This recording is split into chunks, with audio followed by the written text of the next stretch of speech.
Okay sir recording start हो चुका है। तो चलो sir, again good evening to all of you.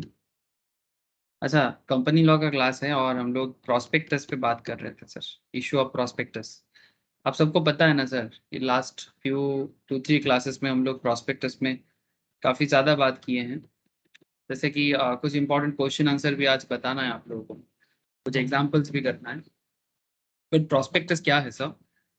जैसे जब भी किसी कंपनी को स्टॉक मार्केट में लिस्टेड होना होता है, या फिर बेसिकली जब किसी को मार्केट से कैपिटल रेज करना होता है, तो सिंपल बात कहें, ठीक है, प्रोस्पेक्टस क्या है? कंपनी को चाहिए पैसा और इन्वेस्टर को चाहिए रिटर्न। सिंपल बात है, ज्यादा कॉम्प्लेक्स सोचने का जरूरत ही नहीं है। कंपनी को चाहिए पैसा और इन्वेस्टर को चाहिए रिटर्न। कंपनी को मार्केट से कैपिटल रेज करना है तो कंपनी को प्रोस्पेक्टस इशू करना है एज पर दी कंपनीज एक्ट, एज पर दी सेबी रूल्स। ठीक है, बड़ा सिंपल बात है। और प्रोस्पेक्टस इशू करने का कुछ अलग अलग तरीका है, ठीक है, जिसको हम लोग आईपीओ प्रोसेस बोलते हैं। ठीक है, और एक तरीका है प्राइवेट प्लेसमेंट, जो प्राइवेट कंपनीज हैं वो प्राइवेट प्लेसमेंट करते हैं।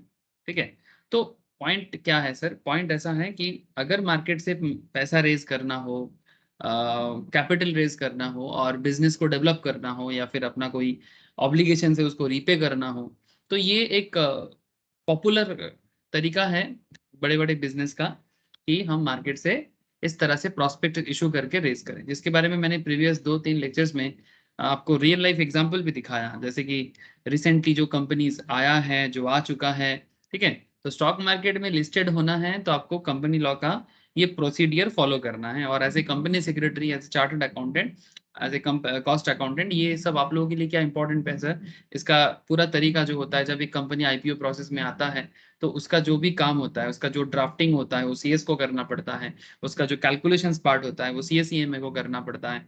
तो ये बहुत पॉपुलर टास्क है और एक अच्छा जॉब का एक स्कोप एरिया भी है। ठीक है सर, आज भी कुछ उसी पॉइंट में बात करेंगे। अच्छा, याद आया सर एक बात, आज का ताजा खबर, आज का ही है, आई थिंक आज ही हुआ है या कल हुआ है सर। ट्विटर का खबर है आप लोगों को? ट्वीट हम लोग पढ़ते हैं, देखते हैं, कोई कोई ट्वीट करते हैं जो फेमस पर्सन है। ट्विटर का क्या हुआ? कौन बता सकता है मुझे? आज मुझे सुबह मेरा ही स्टूडेंट से ही मुझे पता चला कि सर ट्विटर का ऐसा हुआ है, मेरे को खबर नहीं मिला था। ट्विटर का क्या हुआ बताओ आप लोग। ट्विटर का प्रॉस्पेक्टस काफी बढ़ गया, और ऐसा बढ़ गया कि ट्विटर में इन्वेस्टमेंट कर दिया एक बड़ा कंपनी ने। कौन इन्वेस्ट किया सर ट्विटर में? बोलो। ट्विटर में इन्वेस्टमेंट ही नहीं, ट्विटर को खरीद लिया गया सर। किसने खरीदा? कितने में खरीदा? खबर है? ऐसा क्या मिल गया सर वो ट्विटर के इलॉन पास? हाँ सर बोलो। इलॉन मस्क वाला एलन मस्क वाला। Very good sir. अभी तक तो खबर 44 है बिलियन, ऐसा 44 44 बिलियन या मिलियन ऐसा कुछ है। मिलियन नहीं सर, बिलियन है। ठीक है, 44 मिलियन बहुत सस्ता हो जाएगा। 44 बिलियन में खरीदा है। Elon Musk, the richest person on the earth currently, as per the data and everything, Elon Musk ने ट्विटर को परचेस कर चुका। ठीक है, अब ट्विटर को परचेस किया तो क्या हो गया सर? इससे हमारा क्या लेना देना सर? बात लेना देने का है नहीं है। मैं बस आपको इतना कहना चाहता हूँ कि वही बात सर, कंपनी प्रोस्पेक्टस क्यों इशू करता है, इससे हमारा क्या लेना देना? बात वही है।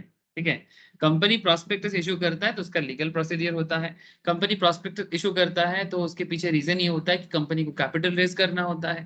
कंपनी में पब्लिक क्यों इंटरेस्टेड होते हैं? क्योंकि पब्लिक को पैसा चाहिए होता है। ठीक है, पब्लिक हो, कोई इन्वेस्टर्स हो, नॉट जस्ट पब्लिक, इवन बड़े बड़े इन्वेस्टमेंट कंपनीज भी कंपनी में अगर प्रॉस्पेक्ट देखता है तो इन्वेस्ट करता है। अब आपको मैं ट्विटर का बात क्यों कर रहा हूँ? क्योंकि रिसेंटली ट्विटर का भी कुछ ऐसा ही खेल हुआ है। ये डील काफी दिन पहले ही हो चुका था, डील आज पक्का हो गया। ठीक है, मतलब काफी पहले ही इसका मतलब आगाज हो चुका था, डील के बारे में बात हो चुका था। आज डील कंप्लीट हुआ और इलन मस्क ने ट्वीट भी किया। Elon Musk takes over the Twitter and says the bird is freed. ठीक है, पंछी फ्री हो गया। ये इलन मस्क का कहना है। ऐसे ट्विटर को बनाने वाला बंदा कौन था सर? जैक डोरसे। ठीक है, जैक डोरसे ने ट्विटर को बनाया था। और लास्ट 1 साल से इंडिया का पराग अग्रवाल, ठीक है, इंडियन ओरिजिन पराग अग्रवाल, वो ट्विटर का सीईओ बन के रहा था। ठीक है, मतलब ट्विटर का हेड था। क्योंकि ट्विटर का जो ये पराग अग्रवाल है, और जो जैक डोर्से जो ट्विटर को जिसने बनाया, उन्होंने लास्ट 1 साल पहले ही स्टेप डाउन कर दिया था डायरेक्ट, मतलब चेयरमैन सीईओ के पोस्ट से। लेकिन ट्विटर का बिजनेस को लेके काफी ज्यादा बातचीत हो रहा था। इलॉन मस्क काफी इंटरेस्टेड है ट्विटर को एक न्यू एरा ऑफ ट्विटर बनाने के लिए। इनका मानना है कि ट्विटर में बहुत पोटेंशियलिटी है। इनका मानना है कि ट्विटर में सिर्फ हेट होता है, मतलब ज्यादातर में केस में हेट स्पीच चलता है, ठीक है, हेट डिस्कशन चलता है। लेकिन ट्विटर का स्कोप बियॉन्ड दैट है। ये किसका मानना है सर? इलॉन मस्क का मानना है। मतलब ट्विटर का मानना है कि इलॉन मस्क का मानना है कि ट्विटर में स्कोप बहुत है, प्रोस्पेक्टस हाई है, तो उसने परचेस कर लिया। एक बार मैं आपको डील क्या हुआ था एक बार दिखा देता हूँ। According to Elon Musk, the richest person on the R social media platform Twitter, whose logo is a bird, is a free now. The bird is freed. इनका कहना है, इन्होंने ट्वीट किया कि पंछी फ्री हो चुका है, ठीक है। और फ्री हुआ तो क्या हुआ पता नहीं सर। ये इन लोगों का अपना बिजनेस का कॉन्सेप्ट है कि इस किसी का मानना है कि पंछी मतलब बर्ड्स जो है ट्विटर का, वो इतना दिन फ्री नहीं था, अब फ्री होगा। Whatever be the concept, but on late Thursday, Musk completed the 44 billion takeover on the eve of court-appointed deadline to seal his on again of and deal immediately fired its। और अच्छा, और एक बात है sir, जो थोड़ा सा दुख का है, इंडियन ओरिजिन होने के कारण पराग अग्रवाल को सीईओ के पोस्ट से हटा दिया गया, ठीक है। तो मतलब दुख का वो नहीं बोलना चाहिए, मतलब एक तरह का हम जब जब जहां जहां जैसे रिसेंटली इंडियन ओरिजिन वाले इंसान इंडिया का जमाई ब्रिटेन का प्राइम मिनिस्टर बना है, तो ये एक गुड फीलिंग्स आता है इंडियंस को कि भाई देखो आज इंडियंस कहाँ नहीं है। इवन इंडियन ओरिजिन एक ब्रिटेन का, मतलब जिन्होंने 200 जो जिस कंट्री ने इंडिया पे 200 साल राज किया, उस कंट्री का प्राइम मिनिस्टर बना है सर। ये कोई नॉर्मल बात नहीं है। हाँ, मतलब गोरों के देशों में आज के डेट में मतलब कोई गोरा नहीं है जो गोरा को देश को चला सकते हैं, ठीक है, मतलब इंग्लैंड जैसे कंट्री को चला सकते हैं। एक इंडियन ओरिजिन का भरोसा करना पड़ रहा है। तो एग्जैक्टली तो पराग अग्रवाल भी ट्विटर जैसे बड़े ब्रांड का कंट्रोलिंग किया था, बट इलॉन मस्क का मानना है कि Parag Agrawal is not best for this post, तो उन्होंने हटा दिया, फायर कर दिया, जो भी हो। बट ये सभी चीजें जो कुछ भी हम लोग देख रहे हैं, समझ रहे हैं, ठीक है, ये सब क्या है? बिजनेस मैटर है सर। ये सब खबर भी है, लेकिन ये रियल लाइफ में एक बहुत बड़ा बिजनेस इनिशिएटिव्स हैं। और ये जो प्रोस्पेक्टस का कॉन्सेप्ट है, मार्केट से पैसा रेज का मैटर है, ठीक है, एवरीथिंग, ठीक है। तो 44 बिलियन में एक्चुअली डील हुआ। जिनको अपडेट नहीं था उनको अपडेट मिल गया। आप सब ये सब खबर के साथ कनेक्टेड हो जाओ सर, ठीक है। ये सब खबर के साथ अपडेट होना स्टार्ट कर दो। क्यों जानते हो, ऐसा कोई हार्ड एंड फास्ट रूल तो है नहीं कि आपको अपडेट होना चाहिए, बट बिजनेस वर्ल्ड में कब कहाँ क्या हो रहा है, जितना अपडेट रहोगे it will always help you सब, ठीक है। ये सब हेल्प करता है, बहुत हेल्प करता है सब, बात मानो या ना मानो, बट हेल्प करता है। अच्छा, आ जाते हैं सर लीगल मैटर में। हाँ, चलो, तो प्रोस्पेक्टस। सर हाँ बोलो सर। अभी अभी एक मतलब प्योरली बिजनेस बेस पे अगर आईपीओ का बात करें तो नवंबर 2 को एक प्रोस्पेक्टस इशू हो जाएगा। प्रोस्पेक्टस इशू होगा नवंबर 2 में, कौन सा? और एसबीएफसी बोल के है, एक नॉन बैंकिंग फाइनेंशियल कंपनी है। क्या नाम है? एसबीएफसी। SBFC लिस्टेड है यहाँ पर? हाँ। ज़ीरोधा में लिस्टेड है कहाँ?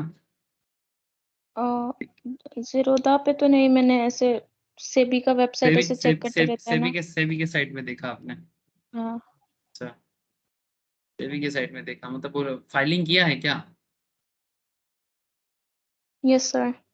ज्यादा तो नहीं है, 1600 करोड़ के लिए कर रहा है। 1600 करोड़ ठीक ठाक है, स्टैंडर्ड है। ये देखो सर, देखो ज्योति जिस तरह से ये सब फाइंड आउट कर रहे हैं, क्योंकि these are basically legal matter का ही तो पार्ट है सर, है ना। कंपनी लॉ, स्टॉक मार्केट सब कनेक्टेड है। अगर स्टॉक मार्केट ना होता तो शायद आज कंपनी लॉ का इतना बोलबाला ना होता, ठीक है। कंपनी लॉ एक सिंपल एरिया में रह जाता, बट आज की डेट में सिर्फ कंपनी लॉ का एक्सपर्ट इसके ऊपर बेस करके आप अपना करियर बना सकते हो। मतलब सीरियसली मजाक नहीं सर, आपको बहुत सारा सब्जेक्ट आप लोगों को पढ़ना पड़ता है। अकाउंट्स करते हो, टैक्स पढ़ते हो, जीएसटी पढ़ते हो, फाइनेंस करते हो, कॉस्ट करते हो, but each and every subject में इतना पोटेंशियलिटी है कि अगर आप कोई एक पर्टिकुलर सब्जेक्ट में भी अपना एक्सपर्टीज डेवलप करते हो, उसी से आपका करियर में बात बन जाता है सर। चलो कोई बात नहीं। तो basically prospectus and allotment of securities जो सेक्शन 23 से लेके 42 के अंदर का सेक्शंस का एरिया है, जिसमें issue of prospectus related matter जो है सर, उसमें सेक्शन 23, 26, 29, 31, 32, 25, 28, 27 एंड 40 में बात हुआ है। अलॉटमेंट ऑफ सिक्योरिटीज सेक्शन 39 में बात हुआ है। पेनल्टीज आज बात करेंगे ऐसे तो पेनल्टीज के बारे में, सेक्शन 34, 35, 36, 37 एंड फ्रॉड का सेक्शन है सर कंपनीज लॉ में, सेक्शन 447। फ्रॉड करना है, पैसा जहां है फ्रॉडनेस तो दिखता है ना सर, है ना, जहां जहां पैसा वहां वहां फ्रॉड होने का चांसेस। तो अगर कोई फ्रॉड करता है, अगर पकड़ में आ जाता है तो गड़बड़ है सर, ठीक है। तो सेक्शन 447 ये गड़बड़ को संभालते हैं और पेनल्टी लगाते हैं। सर अगर आप एक पब्लिक कंपनी हो तो भी आप पैसा इशू कर सकते हो मार्केट से, और अगर आप एक प्राइवेट कंपनी हो तो भी आपके पास मौका है, ठीक है। लेकिन प्राइवेट कंपनी के पास थोड़ा लिमिटेड मौका होता है, उनको सिर्फ प्राइवेट प्लेसमेंट के थ्रू से पैसा मिलने का मौका मिलता है। और अगर आप एक पब्लिक कंपनी होना चाहते हो, ठीक है, तो आपके पास थोड़ा ज्यादा मौका है, क्योंकि पब्लिक के पास ऑप्शंस ज्यादा है, ठीक है। तो अगर एज ए पब्लिक कंपनी आपके पास प्रोस्पेक्टस या पब्लिक ऑफर करके आईपीओ इशू कर दो, प्राइवेट प्लेसमेंट तो आप कर ही सकते हो, ठीक है। एफपीओ आईपीओ के बाद में होता है follow on public offer, OFS offer for sale, ठीक है, मैं आप लोगों को लास्ट क्लास में समझा रहा था। Right issue, right issue basically क्या होता है ना, सिंपल याद रखो अभी, ठीक है, बाद में ये टॉपिक डिटेल्स में बता देंगे। राइट इशू सिंपल ऐसा होता है कि जैसे मानो कि एक बार कंपनी स्टॉक में मार्केट में आ गया, ठीक है, आईपीओ इशू करके, एक से फॉर एग्जांपल एक एग्जांपल देते हैं, जैसे मानो कि केवेंटर, ठीक है, अभी डिसीजन नहीं हुआ कि केवेंटर को केवेंटर के शेयर का दाम क्या होगा, बट कितना पैसा के लिए आ रहा है, क्या इसका कोई इंफॉर्मेशन है? केवेंटर दूध वगैरह बेचते हैं सर, केवेंटर का कितना अमाउंट चाहिए अभी इसका डिक्लेरेशन नहीं हुआ है, ठीक है, अभी फेस्टिव मूड चल रहा है ना, आई थिंक से भी नहीं मिला है सर, मिला है, यस सर, 510 करोड़ के आसपास चाहिए इसको, 510 करोड़ का। केवेंटर एग्रो लिमिटेड है, basically milk milk related product में ज्यादा काम करते हैं, ठीक है, स्टिकर्ड बनाना, फ्रूट्स में भी है सर, हम लोग देखे हैं, बनाना भी ये ब्रांड करते हैं रिटेल मार्केट में, लास्ट 5 से 8 साल से हम लोग ये देख रहे हैं सर, और इसका सेल वॉल्यूम भी काफी अच्छा है सर। इसको जरूरत है 510 करोड़ का। तो Keventer agro limited is the market leader having 20% share in branded domestic banana market. Branded domestic banana market में इसका 22% शेयर है। लेकिन सर ये तो मार्केट हो गया, बनाना का मार्केट बता दिया, लेकिन कितना पैसा चाहिए नहीं वो अभी तक नहीं डिक्लेयर है, कितना इनको मार्केट से रेज करना है इसका अभी भी कोई हिसाब नहीं आया है, ठीक है, अभी आ जाएगा तो मैं आपको दिखाऊंगा। फिलहाल इतना दिमाग क्यों खाना है, कहीं पर भी देख लेते हैं ना। जैसे देखो ये ट्रैक्शन टेक्नोलॉजीज का, इसको कितना जरूरत था सर, 310 करोड़ का जरूरत था। तो जैसे ही उसको 310 करोड़ का जरूरत हुआ, इसने मार्केट में शेयर लेके आया और आईपीओ ले लिया।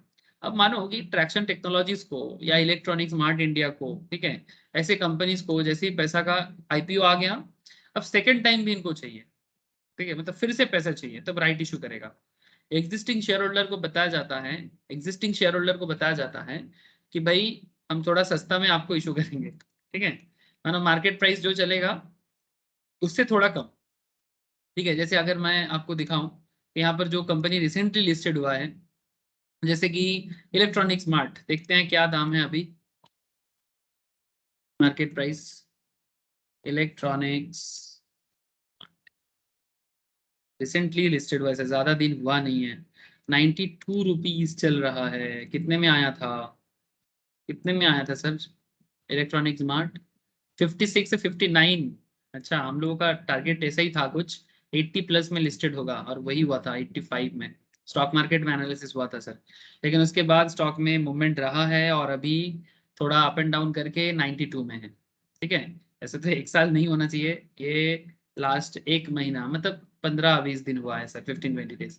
नाउ क्वेश्चन इज दैट, अब मानो इसका जो जरूरत पैसा था उठ गया, लेकिन अभी फिर से कुछ दिन बाद इसको लगता है कि हमें और पैसा चाहिए।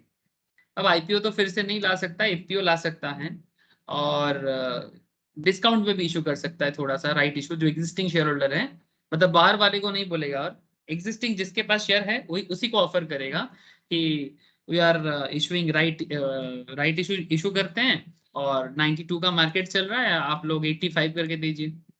ठीक है, आप लोग 85 करके दीजिए या 80 करके दीजिए। अगर आपको डील पसंद है तो आप कंपनी को पैसा दीजिए। ठीक है, 80 करके जितना शेयर का बोलेगा एक लॉट का, उस हिसाब से होता है।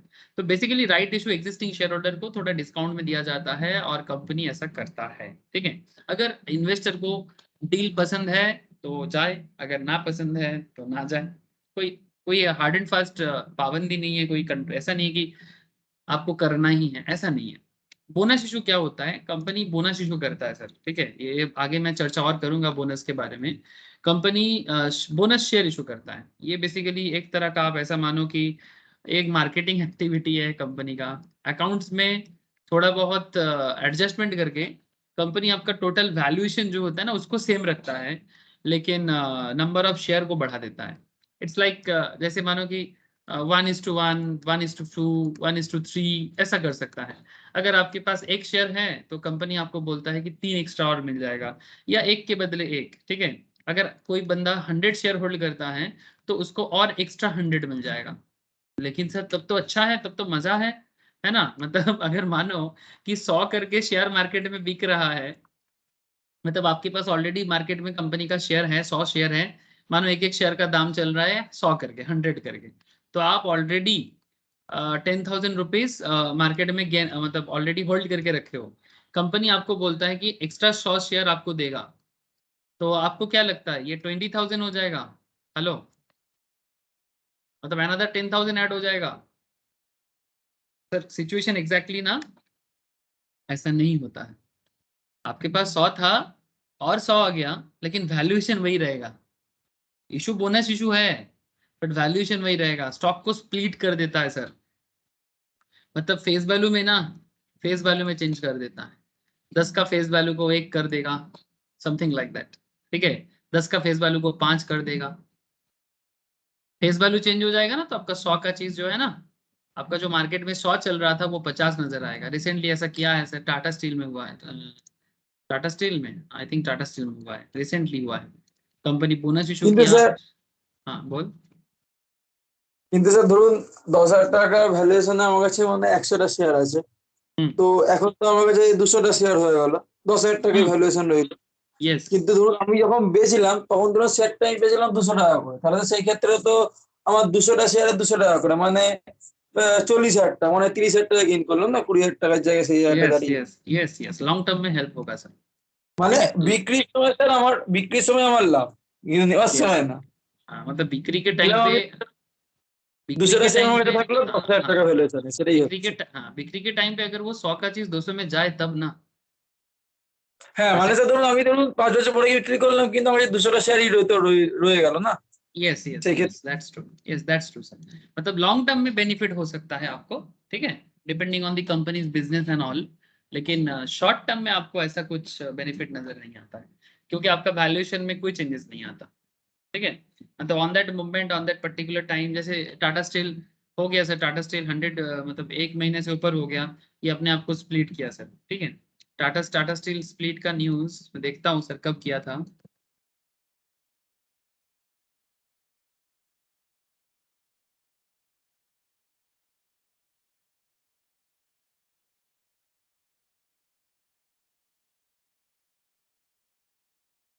देखते हैं, न्यूज देखने से पता चल जाता है। Indices bounce back, Sensex 200 points, नहीं ये तो रिसेंट है। ये देखो Tata steel stocks split, split of equity shares. जुलाई में, एंड जुलाई ऑफ में हुआ जुलाई। था, एंड ऑफ जुलाई में हुआ था, 3-4 महीने पहले sir. Tata Group Steelmaker, Tata Steel will focus on during week's trading session. The company is set to announce its financial performance for the quarter ending June 30, 2022. While Tata Steel share are also going to turn X splits before the record date, the company has planned a subdivision of equity share in the ratio of 10:1. Okay, on Monday, investor held buying sentiment on Tata Steel shares with quarterly result and stock split is being the main focus. ठीक है, क्योंकि जैसे वो company का Tata steel का उस time पे दाम चल रहा था सर 960 टका, 960। ठीक है, एक शेयर का दाम चल रहा था। मैं बात कर रहा हूँ जुलाई का। ठीक है, जुलाई में टाटा स्टील का एक सिंगल पीस शेयर का दाम चल रहा था और मार्केट कैपिटल था उस टाइम पे 1,17,342। अच्छा, अब सवाल क्वेश्चन ये आता है कि सर 960 का शेयर अगर चेंज होके 10:1 में स्प्लिट किया, ठीक है, मतलब 10% का शेयर, मतलब 10:1 मतलब 10 के बदले और एक शेयर आपको मिलेगा, ठीक है, और कंपनी ने स्टॉक को स्प्लिट भी किया under Tata steel stock split, one equity share having a face value of 10 each will be subdivided into 10 equity shares having face value of 1 each। समझ में आ रहा है सर? एक शेयर 10% करके भी 10 होता है, और 10 शेयर 1% करके 1 each करके भी 10 होता है। समझ में आ रहा है sir? Hence the ratio of 10:1 on equity share. The company has fixed July 29 as the record date, मतलब जिस दिन ये record date, ex date and end date होता है ना, जब आप लोग मैम के पास अकाउंट्स करोगे ना, मैम आप लोगों को सिखाएंगे, डिविडेंड डिसीजंस वगैरह में सिखाया जाता है कि किस तरह से कंपनी ये सब चीजों को मेंटेन करता है, ठीक है। It's a very important and interesting concept होता है सर, ठीक है। तो मैं बस आपको ये सब चीज़ों के साथ थोड़ा कनेक्ट होने के लिए बोलूंगा, और ये जो भी डिसीजन कंपनी लेता है ना, ये सब कंपनी लॉ के बेसिस में ही लेता है, और अपने जनरल मीटिंग वगैरह में ही लेता है, और ये सारा चीज़ आपको लॉ के थ्रू से ही पता चलता है कि जनरल मीटिंग करता है। ये देखो ना, as per the market guidelines, a company fix record date for corporate action like dividend, stock split, bonus issues only after receiving approval from the shareholders. Tata Steel has received shareholder approval on 115th annual general meeting of the company held on June 28, 2022, with the record date set on July 29 for the stock split. This means Tata Steel share will split on July 28, मतलब 28 में split होने के बाद उसका result दिखेगा, ठीक है। तो ये न्यूज, ठीक है, ये न्यूज से आपको पता चल रहा है सर कि किस तरह से मतलब 10% का चीज को 1% बनाया गया है, और ऐसा होने के कारण 900 का चीज ऑटोमेटिकली 100 में डी मार्केट में चल रहा था। वैल्यू चेंज नहीं हुआ सर, बात क्या समझे? पहले 10 का चीज था, एक का दाम 10 था, अब 10 का दाम 1 हो गया, मतलब एक 1 ईच हो गया। तो 900 का जो दाम चल रहा था, 950 900 का, ठीक है, वो 70-80 में नीचे आ गया। ये देखो, ये देखो सर, ठीक है, 70-80 में चल रहा था जुलाई में, ये देखो, ठीक है, उसके बाद 80 से फिर 100 में गया, और अभी साइडवेज में चल रहा है। तो ये सब स्टॉक मार्केट में इफेक्ट करता है सर। अगर आप लोग लॉ भी समझोगे ना, तो भी आप मार्केट को भी एनालिसिस कर सकते हो।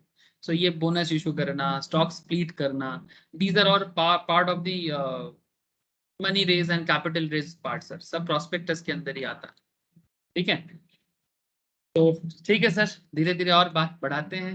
तो पब्लिक कंपनी हो, आपके पास थोड़ा ऑप्शन ज्यादा है। अगर आप प्राइवेट प्लेसमेंट करते हो तो आपके पास आईपीओ वाला ऑप्शन या एपीओ वाला ऑप्शन नहीं रहेगा, but you will get option like private placement, right issue, bonus issue, यहाँ पर भी मिलता है।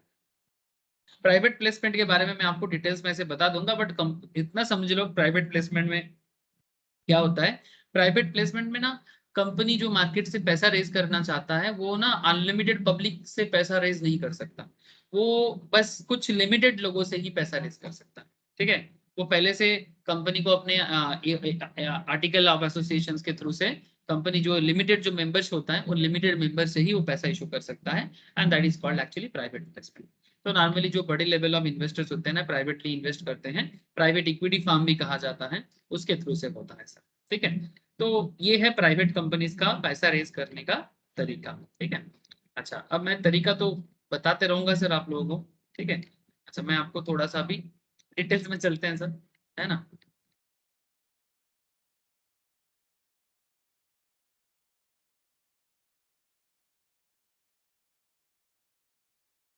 अच्छा, लास्ट दिन मैंने आपको टाइप्स ऑफ प्रोस्पेक्टस बता दिया था, है ना, सेल प्रोस्पेक्टस क्या होता है, और सिर्फ बताया नहीं था, दिखा भी था रियल में, ठीक है। Red herring prospectus, shelf prospectus, एड्रिच प्रोस्पेक्टस, मैंने आपको सारा तरीका का प्रोस्पेक्टस के बारे में मैंने आपको बताया। अब एक काम करते हैं, आज एक इंटरेस्टिंग फैक्ट बताएंगे sir, securities to be deal with in stock exchanges.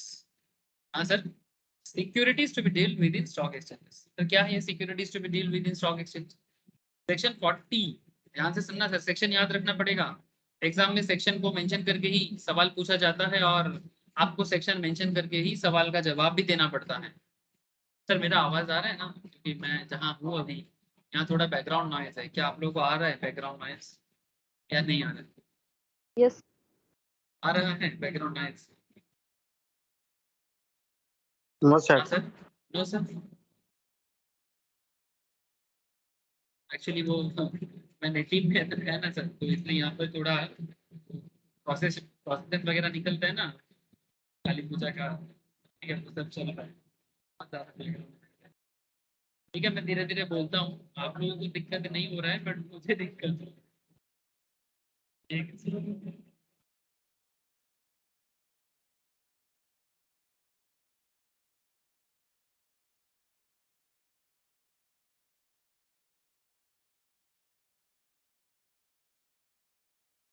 ठीक है sir. Section 40 contains the following provision in respect of securities which are to be dealt within recognized stock exchange. Section 40 हमें ये सिखा रहा है कि securities को स्टॉक एक्सचेंज के थ्रू से कैसे डील किया जाता है। ठीक है, तो कैसे हम लोग सिक्योरिटीज को स्टॉक मार्केट में लाते हैं, तो इसके लिए आपको फाइल करना पड़ता है रिकॉग्नाइज स्टॉक एक्सचेंज। जब आप लोग मार्केट में काम करोगे ना फार्म में, और आप जिस फार्म में काम करोगे तो उस फार्म का ये सब काम भी होता है। ठीक है, डिपेंड करता है कि आपका फार्म साइज कैसा है। अगर लार्ज फार्म है, लाइक अगर बिग फोर है, या फिर इंडिया में जो टॉप लेवल चार्टर्ड कंपनीज हैं, या सीए में फार्म है, सीएस फार्म है, उन लोगों के पास ये सब काम नॉर्मली ज्यादा होता है। स्मॉल फार्म में ये सब काम का उतना एक्सपोजर नहीं मिलेगा, तो कोशिश करना अच्छे रिजल्ट्स करने का, ताकि आप बिग फोर या इंडिया के जो टॉप फार्म है, ठीक है, टॉप 10 टॉप 20 फार्म जो है, ऐसे कोलकाता जैसे शहरों में बहुत फार्म है सर। कोलकाता में मैं आपको लिस्ट बताता हूँ, ऑलमोस्ट आई थिंक 9,000 के आसपास चार्टर्ड फार्म, मतलब पार्टनरशिप एज वेल एज आपका प्रोप्राइटरशिप फार्म मिला के, मतलब ईस्टर्न इंडिया का सबसे ज्यादा चार्टर्ड फर्म कोलकाता में, no doubt. Obviously eastern India का सबसे बड़ा सिटी जो रहा, ठीक है, मतलब है अभी भी। ऐसे बहुत लोग थोड़ा गुस्से से हम लोग कभी कभी बोलते हैं कि कोलकाता दिन ब दिन गांव बन रहा है, क्योंकि lack of industry, comparatively lack of business opportunity, but फिर भी जितना भी लैक कर लो, ठीक है, क्योंकि ये कंपेरिजन, एक जमाने में कोलकाता इंडिया का सबसे लीडिंग होता था, बट कोलकाता का वर्क कल्चर पहले से थोड़ा खराब हो गया। बट आई थिंक वो फिर से वो अपना प्राइड वापस लाएगा, नो डाउट। मेरा पूरा भरोसा है कि बंगाल वापस लीड करेगा। एक कहावत था एक जमाने में, but India thinks today, sorry, Bengal thinks today, India thinks tomorrow. और आजकल ये कहावत एकदम उल्टा हो गया है, बट जो भी हो, बट आई होप कि बंगाल वापस लीड करेगा। तो बेसिकली कहने का मतलब ऐसा है कि रिकॉग्नाइज स्टॉक एक्सचेंज में लिस्टेड करने का जो तरीका है, मतलब एक जमाना में क्यों ये बात बोल रहा हूँ, क्योंकि एक जमाना था जो इंडिया का मैक्सिमम कंपनी का जो प्रोसेस होता था, लाइक बिरला ले लो, आईटीसी ले लो, ठीक है, इंडिया का टॉप बैंक ले लो, सब कोलकाता से ही अपने आप को डेवलप, मतलब क्या बिजनेस कल्चर था हमारे यहाँ पर बंगाल में, सीरियसली। चाहे वो कोई भी करे, चाहे वो मारवाड़ीज करे, चाहे वो गुजरातीज करे, ठीक है, लेकिन बिल्डअप कोलकाता से होता था। मतलब ऐसा बिजनेस कल्चर, मतलब इंडिया का पहला एमबीए कॉलेज, इंडिया का पहला बिजनेस एडमिनिस्ट्रेशन का पढ़ाई, ठीक है, ये सभी चीज कोलकाता से स्टार्ट हुआ था। लेकिन वो प्राइड हम लोग रख नहीं पाए, यही थोड़ा मुझे दुख होता है कि कॉमर्स के लिए जो सिटी इतना पॉपुलर था, आज उस सिटी में वो बात नहीं है जो बात होना चाहिए था। बट फिर भी है, ऐसा नहीं कि नहीं है। तो फाइलिंग ऑफ एन एप्लीकेशन, क्या क्या आज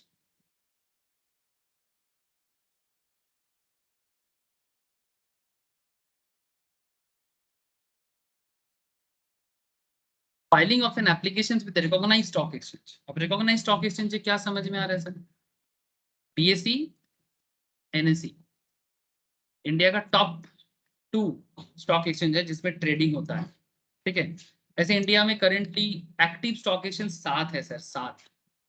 आप अगर अपना कंपनी को स्टॉक एक्सचेंज में लिस्टेड करना चाहते हो तो आपको मेनली इसी 2 स्टॉक एक्सचेंज में मेनली लिस्टेड करना पड़ता है। किसी एक में भी कर सकते हो, बट ज्यादातर बड़े कंपनीज दोनों में लिस्टेड होते हैं।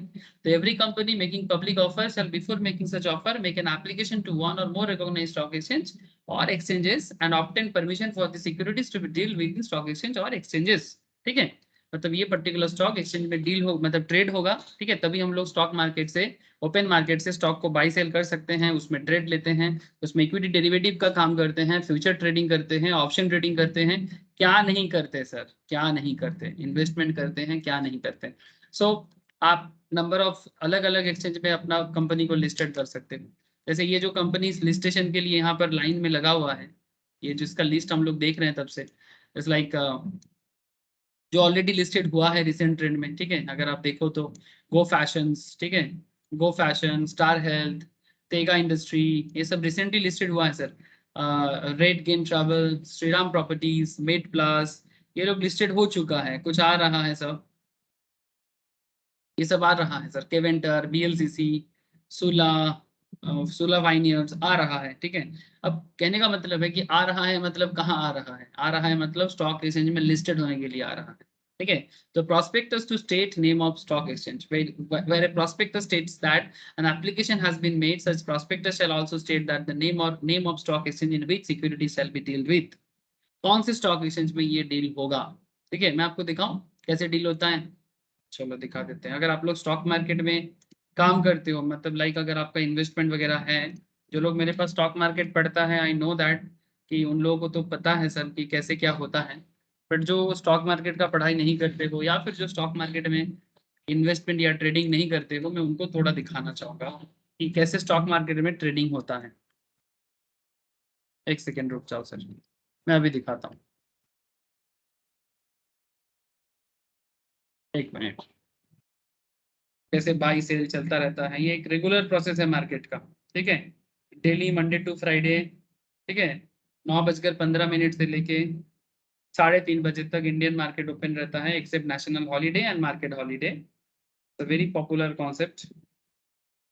अगर आप लोग जानते हो बहुत बढ़िया, अगर नहीं जानते तो जानकारी लेना बनता है सर, जानकारी लेना बनता है।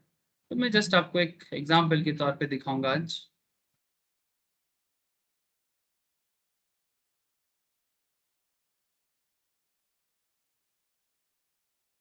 ये देखो सर।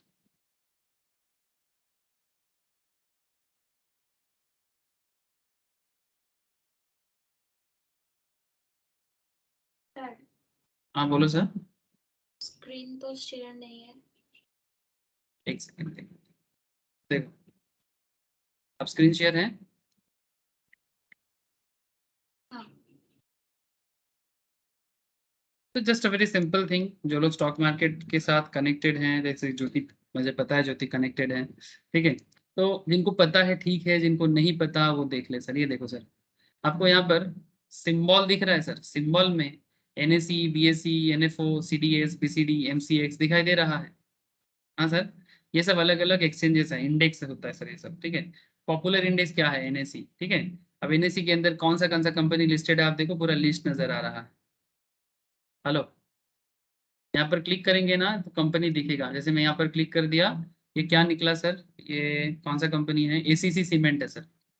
एसीसी सीमेंट का क्या है सर, एसीसी सीमेंट का ये चार्ट है सर, एसीसी सीमेंट का कैंडल चार्ट है। इसको देख के यहाँ पर ट्रेड लिया जाता है, ठीक है। यहाँ पर देखो बाई सेल, ठीक है। जस्ट मैं आपको एक एग्जांपल के लिए दिखाया। मतलब अगर आपको ट्रेड करना है, मार्केट में लिस्टेड होना है, उसका लीगल प्रोसेस आप कंपनी लॉ में करते हो, और उसका एप्लीकेशन एरिया इस लीगल प्रोसेस कंप्लीट होने के बाद यहाँ पर चलता है, ठीक है सर। अगर क्योंकि लीगल प्रोसेस बहुत वाइटल है, अगर आप लीगल प्रोसेस का पार्ट नहीं बनोगे तो फिर आप मार्केट में आ ही नहीं सकते। आज एसीसी लीगल प्रोसेस कंप्लीट कर दिया तभी ना आज एसीसी मार्केट में है, ठीक है।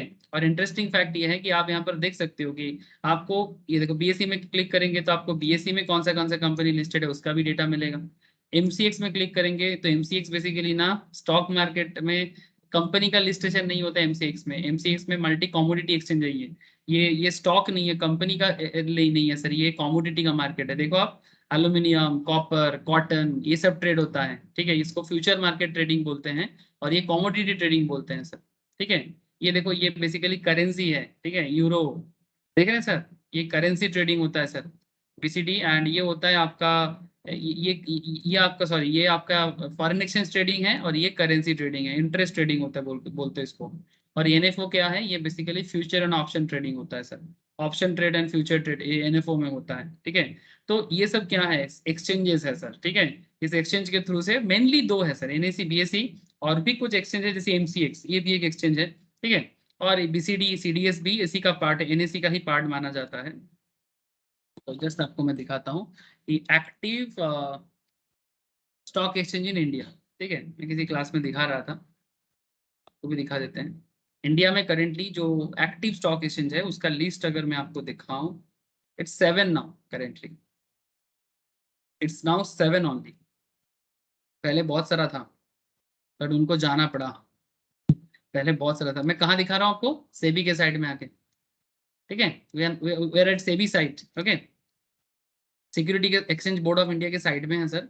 और आप देख सकते हो list of stock exchange, BSA limited arranged in, छोड़ो, अच्छा, PJ tower, Dalal street, Mumbai में स्ट्रीट का नाम है दलाल स्ट्रीट, ब्रोकर का एरिया है ना सर, इसलिए नाम ही है दलाल स्ट्रीट। मुंबई, बॉम्बे या मुंबई जो है वो इंडिया का फाइनेंशियल कैपिटल है सर, ठीक है, ऐसे कहा जाता है, मुंबई में पैसा उड़ता है, अगर पकड़ना आता है तो पकड़ लो।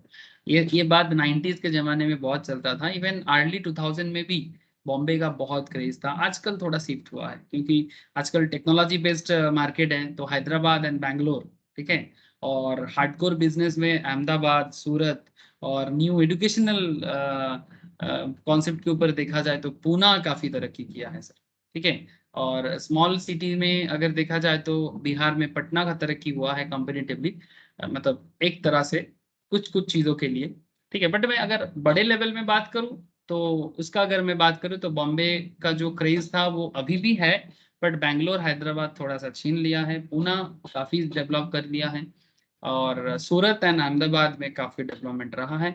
ईस्टर्न इंडिया में कोलकाता में डेवलपमेंट रहा है, but slow slow slow development काफी है।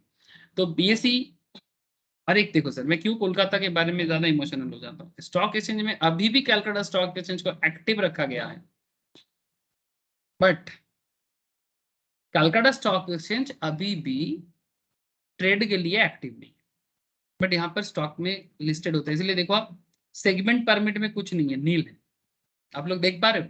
बट बीएसई में सेगमेंट देखो, इक्विटी है, इक्विटी डेरिवेटिव है, करेंसी डेरिवेटिव है, इंटरेस्ट रेट डेरिवेटिव है, कमोडिटी डेरिवेटिव है, डेब्ट मार्केट का भी काम होता है, तो बीएसई में सारा होता है, एनएसई में भी सारा होता है। कहाँ गया NSE, national stock exchange of India, Bandra Kurla complex, Bandra east, Mumbai. Equity, equity derivative, currency derivative, commodity derivative, डेब्ट मार्केट मतलब डिवेंचर, बॉन्ड वगैरह सारा ट्रेडिंग होता है इसके थ्रू से।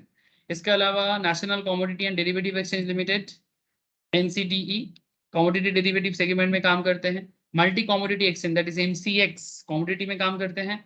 मेट्रोपॉलिटन स्टॉक एक्सचेंज जो सितंबर 15 2023 तक इसका वैलिडिटी है, ठीक है, ये मुंबई में है, ठीक है, ये चलता है sir, equity, equity derivative, currency डेब्ट में ये अभी तक एक्टिव है। कलकत्ता स्टॉक एक्सचेंज एक्टिव में है बट ट्रेडिंग नहीं, तो कितना हुआ सर, 7, ठीक है सर। इससे पहले इंडिया में बहुत सारा था, और भी एक्स्ट्रा 28 था, जिसमें Hyderabad security enterprise, Coimbatore stock exchange. इससे आपको ना सिटी का आइडिया लग जाएगा कि इंडिया का टॉप सिटीज, हैदराबाद, कोयम्बटूर, सौराष्ट्र, ठीक है, Mangalore. Interconnected stock exchange of India, ये कहाँ पर है पता नहीं, देखना पड़ेगा। Cochin, Bangalore, Ludhiana, Guwahati, Bhubaneswar, Jaipur. OTC, over the counter exchange बोल के एक होता था, अभी एक्टिव नहीं है। पुणे स्टॉक एक्सचेंज, मद्रास, उत्तर प्रदेश, मध्य प्रदेश, वडोदरा, दिल्ली, अहमदाबाद, मगध बिहार में, ठीक है, मगध। इस derivative and commodity exchange Ahmedabad, Ahmedabad में बहुत सारा था। हापुर, ठीक है, universal commodity exchange Rajkot, spice and oil seed exchange limited Sangli, आजकल एक्टिव नहीं है, कमोडिटी में एमसीएक्स आ गया है। Bombay commodity exchange and India people and spice trade association Kochi, ठीक है, देख सकते हो सर, ये सब का एग्जिट हो चुका है 13 14 2013 14 15 16 17 18, ये सब में बाकी स्टॉक एक्सचेंज को जाना पड़ा, टाटा बाई बाई हो गया सर। क्यों टाटा बाई बाई क्यों कर दिया सर?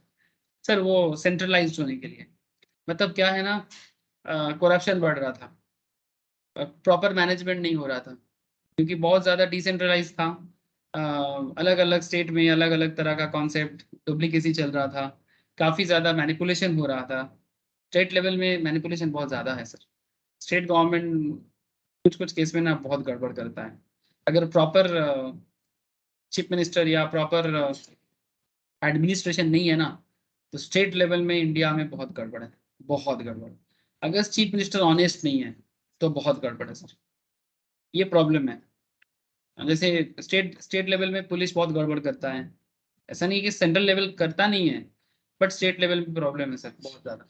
और यही चक्कर है कि ये स्टॉक एक्सचेंज लेवल में ऐसा डिसीजन लेना पड़ा। और एक सेंट्रलाइज सिस्टम, हर्षद मेहता का स्कैम के बारे में आप लोग सुने हो, तो स्कैम अगर टू मच डिसेंट्रलाइज में प्रॉब्लम हो जाता है कंट्रोल करना, तो कंट्रोलिंग को एक जगह में करना है, इसलिए नंबर ऑफ एक्सचेंज को भी कम कर दिया गया है। और अगर आप मुझे पूछोगे या किसी को भी पूछोगे sir main 2 stock exchange BSE NSE, धीरे धीरे वही रहेगा। और हाँ, कमोडिटी मार्केट के लिए MCX NCD ये सब रहेगा, ठीक है। कमोडिटी का अलग रहेगा और ये इक्विटी सेगमेंट में अलग रहेगा। ये करंट फ्यूचर है भारत का। कलकत्ता स्टॉक एक्सचेंज में इच्छा तो है ईस्ट इंडिया डेवलप करे, और अगर ईस्ट इंडिया डेवलप करे तो कोलकाता को एक अलग मिल सकता है, चांसेस बहुत है। लेकिन इसलिए ईस्ट इंडिया को डेवलप होना बहुत, ईस्टर्न पार्ट्स ऑफ इंडिया में बिजनेस का डेवलप होने से ये चीज हो जाएगा। नंबर ऑफ कंपनीज यहाँ से डेवलप होगा, बिहार से, झारखंड से, उड़ीसा से, नॉर्थ ईस्ट से, ठीक है, आसाम से, गुवाहाटी से, यहाँ से अगर न्यू बिजनेस डेवलप करेगा जैसे eastern western parts of India ने किया है या सादर्न पार्ट ऑफ इंडिया ने किया है, अगर ऐसा ईस्टर्न पार्ट भी कर देना सर, मजा आ जाए, मजा आ जाए। और अगर साउथ ईस्ट एशिया के साथ हम लोग टॉप लेवल बिजनेस कर पाए तो ठीक है, मतलब साउथ ईस्ट एशिया का जो नीड है अगर हम लोग उसको तैयार कर पाए, यहाँ पर अगर स्किल डेवलप करें तो नो डाउट अगला 25-30 साल में ईस्ट इंडिया में बहुत कुछ है। बट हाँ, प्रॉपर प्रॉपर मिनिस्टर चाहिए जिनका सोच हायर लेवल का होगा, ठीक है, जो कम से कम इतना तो नहीं बोलेगा कि भाई हर किसी को अगर कुछ नहीं मिल रहा है तो कम से कम चाय और घुगनी का दुकान दे दो, ऐसा तो ना बोले, ठीक है। आई एम नॉट अगेंस्ट चाय घुगनी की दुकान, ठीक है। मेरा बस एक छोटा सा प्रॉब्लम है, ये वेस्ट बंगाल चीफ मिनिस्टर ने ऐसा कहा है सर कि लोगों को बताया जा रहा है कि चाय घुगनी का दुकान देने के लिए। बट ये बात एक सेगमेंट के लिए ठीक है, जो क्लास 8 तक पढ़ा है, 10 तक पढ़ा है, उसके बाद छोड़ दिया है, उनके लिए ठीक है। बट अगर आप जो पढ़ाई कर रहा है, जो काफी बड़ा सपना देख रहा है, वो कम से कम चाय घुगनी की दुकान के बाहर भी उनको सपना दिखाओ आप, ठीक है, क्योंकि दुनिया काफी अलग लेवल में जा रहे हैं। और आप कम से कम यूथ को ऐसा ना बोलो कि कुछ नहीं हो रहा है तो चाय घुगने का दुकान दे दो। सो ये थोड़ा डिमोटिवेटिंग है, ठीक है। अब कोई बोलेगा सर MBA चाय वाला को देख लो, सर वो भी MBA चाय वाला ना चाय का दुकान नहीं खोला, वो चाय का स्टार्टअप बनाया है, दैट्स अ डिफरेंट कॉन्सेप्ट, ठीक है। चाय का चेन बनाया उसने, like CCD, like Starbucks, like KFC, ठीक है। अगर ऐसा सोच देना है तो दो, ठीक है। लेकिन चाय का दुकान खोल के बैठ जाओ, ये सुनने में एक ग्रेजुएट्स कैंडिडेट, एक डिग्री वाले स्टूडेंट, इकोनॉमिक्स ऑनर्स करके बैठा हुआ है, ज्योग्राफी ऑनर्स करके बैठा हुआ है, तो ये थोड़ा डिमोटिवेटिंग होता है। मतलब ये डिमोटिवेटिंग इसलिए मैं बोल रहा हूँ क्योंकि अगर आप ऐसा सोच दोगे तो फिर वेस्ट बंगाल या ईस्टर्न पार्ट्स ऑफ इंडिया में बड़ा बिजनेस होगा ही नहीं, और बड़ा बिजनेस नहीं होगा तो फिर स्टॉक मार्केट डेवलपमेंट नहीं होगा, स्टॉक मार्केट डेवलपमेंट नहीं होगा तो फिर जॉब क्रिएशन सारा चीज कहीं ना कहीं फीका पड़ जाएगा। इसलिए जब भी आप साउथ इंडिया विजिट करोगे ना, आपको देखने को मिलेगा डेवलपमेंट। क्यों? वहां पर कंपनी है, वहां पर रिसोर्सेस है, वहां पर मैन्युफैक्चरिंग है, वहां पर इनोवेशन है। अब आप वेस्टर्न इंडिया में जाइए, आपको दिखेगा। बट ईस्टर्न इंडिया ना लैग है सर, लास्ट 70-80 साल में, मतलब जब से इंडिया इंडिपेंडेंट हुआ है उसके बाद से day by day eastern India compare to western India deteriorate किया है। बट एक जमाना था सर जब मगध इंडिया का कैपिटल हुआ करता था, सम्राट अशोका, चंद्रगुप्त मौर्य, ठीक है। एक जमाना था जब कोलकाता इंडिया का कैपिटल हुआ करता था। तो ऐसा नहीं कि ईस्टर्न पार्ट्स में दम नहीं है, दम बहुत है, बट वो दम का जो चाबी है ना वो कहीं हो गया है। वट एवर, चलो सर कोई बात नहीं, आप लोगों को समझ में आ रहा है, ये काफी है मेरे लिए। अच्छा, तो prospectus to state name of stock exchange में इस एक छोटा सा पॉइंट में मैं आपको कितना सारा बात कर दिया, कोई बात नहीं, बट आपका आइडिया क्लियर होना चाहिए। सिर्फ पॉइंट बन के रह जाने से मुश्किल है, आपको इसका रियल एप्लीकेशन समझना जरूरी है, ठीक है, ठीक है। आई अंडरस्टैंड सर, ये एक पॉइंट है, बट ये एक पॉइंट एक जिंदगी है, मतलब एक बड़ा लेवल का डिस्कशन है sir. So filing of an application with recognised stock exchange, this is a process, securities to be deal with in stock exchange, ठीक है। Point number 2, prospectus to state name of stock exchange, where prospectus states that an application has been made, such prospectus shall also state the name or name of the stock exchange in which the securities shall be dealt with, ठीक है, वो नाम mention करेगा। Maintaining of separate bank account, all monies received on application from the public, जब जब कोई company market में आना चाहता है, पब्लिक से पैसा लेना चाहता है, बिजनेस करने के लिए उनको पैसा लेना है, ठीक है, तो उन्हें क्या करना है, अलग अकाउंट बनाना है। All monies received on application from the public of subscription to the securities shall be kept in separate bank account, ठीक है, in a scheduled bank। scheduled bank मतलब इंडिया का जो RBI लिस्टेड बैंक होते हैं उनको scheduled bank बोलते हैं। and shall not be utilized for any purpose other than, जिस पर्पस में पैसा रेज करने के बारे में बोल रहे हो ना, उसके बाहर किसी और जगह में पैसा मत लगाना, क्योंकि अगर आप लगाते हो तो ये फ्रॉड है। एग्जाम्पल के तौर पे कुछ एग्जाम्पल देना चाहिए। चलो रियल एग्जाम्पल लेते हैं ना, जैसे कि केवेंटर एग्रो, ठीक है। केवेंटर एग्रो लिमिटेड क्या करता है, थोड़ा फंडामेंटल हो जाए 2 मिनट के लिए। अरे वाह, कोलकाता का नाम ले रहा था, कोलकाता हाजिर, बेस्ड आउट ऑफ कोलकाता। मैं बोला ना ईस्टर्न पार्ट्स में दम है। ये देखो कोलकाता का company Keventer agro limited is an FMCG company with interested in package dairy and fresh food products. चलो इतना मतलब बदनामी कर रहा था, बट मेरा मुंह चुप करा दिया सर। ठीक है, अच्छा है, ऐसा और चुप होना चाहिए। जितना बदनामी होगा उतना चुप कराना चाहिए। ठीक है, आप लोग भी ऐसा ही कुछ सोचो सर। ठीक है, the company's comprehensive range of products has spread across various brands and categories with more than 90 SKUs as of March 31 2021, मतलब जिसका ब्रांड बनाते हैं sir. It has also established a presence across value chain in the fresh frozen and ambient long shelf life food. ठीक है, मतलब वो basically mall वगैरह में बहुत बिकता है इनका चीजें। द कंपनी का प्राइमरी बिजनेस क्या है, package food and beverage and dairy and fresh segments. इसमें फ्रूटी, एपी, वीफीज, एपी फीज, बेले, अच्छा बेले का पानी जो है ना ये इसका है। ठीक है, smooth which are license to its person to various franchise agreement entered into Parle agro private limited, ready to cook frozen food under Keventer brand, इस तरह का चीज है ये करता है। ठीक है, आप समझ रहे हो। ठीक है, the dairy and fresh segments primarily involve sourcing, procuring, processing, marketing, distribution, sale of pouch milk, pouch card, ice cream, set card, UHT milk. I don't know UHT milk क्या होता है, but milk होगा कुछ, आप online search कर लेना।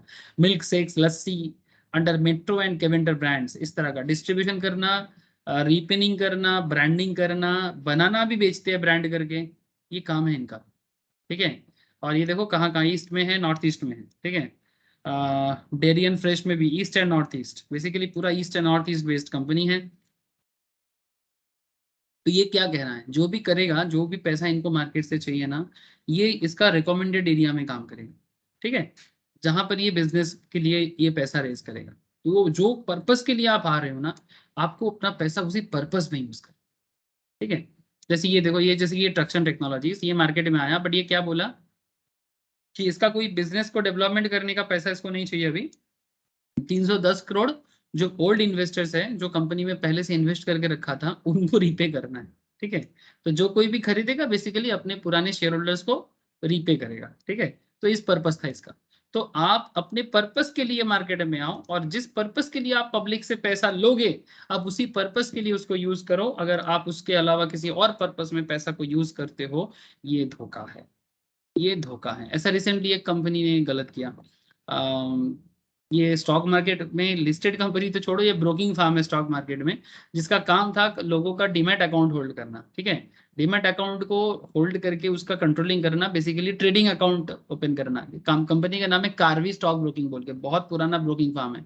But उन्होंने उसको प्लेज किया, मतलब जितना लोगों का ट्रेडिंग अकाउंट उनके पास था उसको प्लेज करके लोन लिया, और उस लोन में रियल एस्टेट में पैसा लगाया। पहला बात है कि जब कोई ब्रोकिंग फार्म किसी का डीमैट अकाउंट ओपन करता है, तो वो डीमैट अकाउंट उसका नहीं हो जाता। ठीक है, उस डीमैट अकाउंट पे कभी भी कंपनी का हक नहीं आता उस तरह से। ठीक है, वो बेसिकली उसको यूज कराने के बदले उनको कमीशन मिलता है। ठीक है, ब्रोकरेज चार्जेस लेते हैं वो। ठीक है, लेकिन उसमें उसका अधिकार नहीं आता, और वो बैंक में कभी भी ये प्लेज नहीं कर सकता। ठीक है, ऊपर से आपने जो लोन लिया वो भी गलत पर्पस के लिए, जो इस बिजनेस के साथ कोई कनेक्शन नहीं है। सो वट एवर, आप बात को समझो, आपका जो पर्पस है, विदाउट पर्पस आप काम मत करो। ठीक है, तो इसलिए ये सारा बात लिखना पड़ता है। ठीक है, ऐसा नहीं पैसा का खेल है सर, सेंसिटिव इश्यूज है। ठीक है, सेंसिटिव है, सबका पैसा बहुत कीमती है सर, चाहे किसी का 1 टका भी क्यों ना हो ना, मेहनत का है ना, तो कीमती सबका है। ठीक है, मेहनत का 1 टका बहुत कीमती होता है, हर इंसान का पैसा मेहनत का ही होता है। 2 नंबरी वाले को थोड़ा साइड कर देते हैं, जो दूसरे का पैसा लूटते हैं उनको साइड करते हैं, बट ज्यादातर लोग लूटते नहीं है, मेहनत से कमाते हैं, तभी देश ठीक ठाक चल रहा है। अगर लूट मार में ज्यादा देश चलता ना, तो आज हमारा देश ना जिम्बाब्वे हो जाता। जैसे जिम्बाब्वे का इकोनॉमी खराब हुआ है, वैसे आपका कोलंबिया का इकोनॉमी खराब हो चुका है। ठीक है, जैसे लीबिया का इकोनॉमी खराब हो चुका है, जैसे मिसौर का इकोनॉमी खराब हो चुका है, जैसे तुर्की में प्रॉब्लम चल रहा है। ठीक है, तो लूट मार का इकोनॉमी जो होता है ना, वो बहुत खतरनाक है। मतलब ज्यादातर अगर ऐसा हो, ऐसा मैं नहीं बोल रहा कि इंडिया में लूट मार नहीं चलता, चलता है, बहुत चलता है, बट अभी भी अच्छा ही अच्छा है, ज्यादा है, बुराई थोड़ा कम है, तभी देश अभी भी फंक्शन कर रहा है। ठीक है, इसीलिए ना नेता लोगों को ना इतना सर पे चढ़ाना नहीं चाहिए। ठीक है, उसको हम हमेशा नेता लोगों को उसका औकात दिखा देना चाहिए कि भाई तुम नेता बने हो तो हमारे लिए बने हो, तो औकात में रहो, ठीक है। समझना सर बात को, ठीक है। आजकल तो हमारे देश में इतना खराब सिचुएशंस है, मतलब ये जो पॉलिटिकल प्रॉब्लम है, जात देख के वोट देते हैं, ठीक है।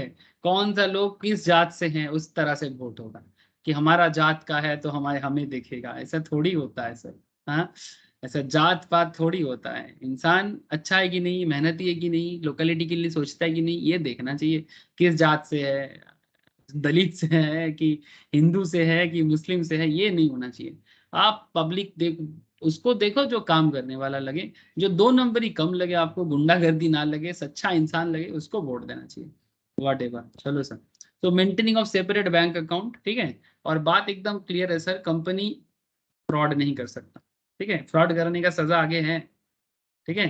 अच्छा, for repayment of monies within the time specified by securities and exchange board received from applicants in pursuance of the prospectus where the company is for any other reason unable to allot securities, ठीक है। अच्छा, conditions purporting to waive compliance shall be void.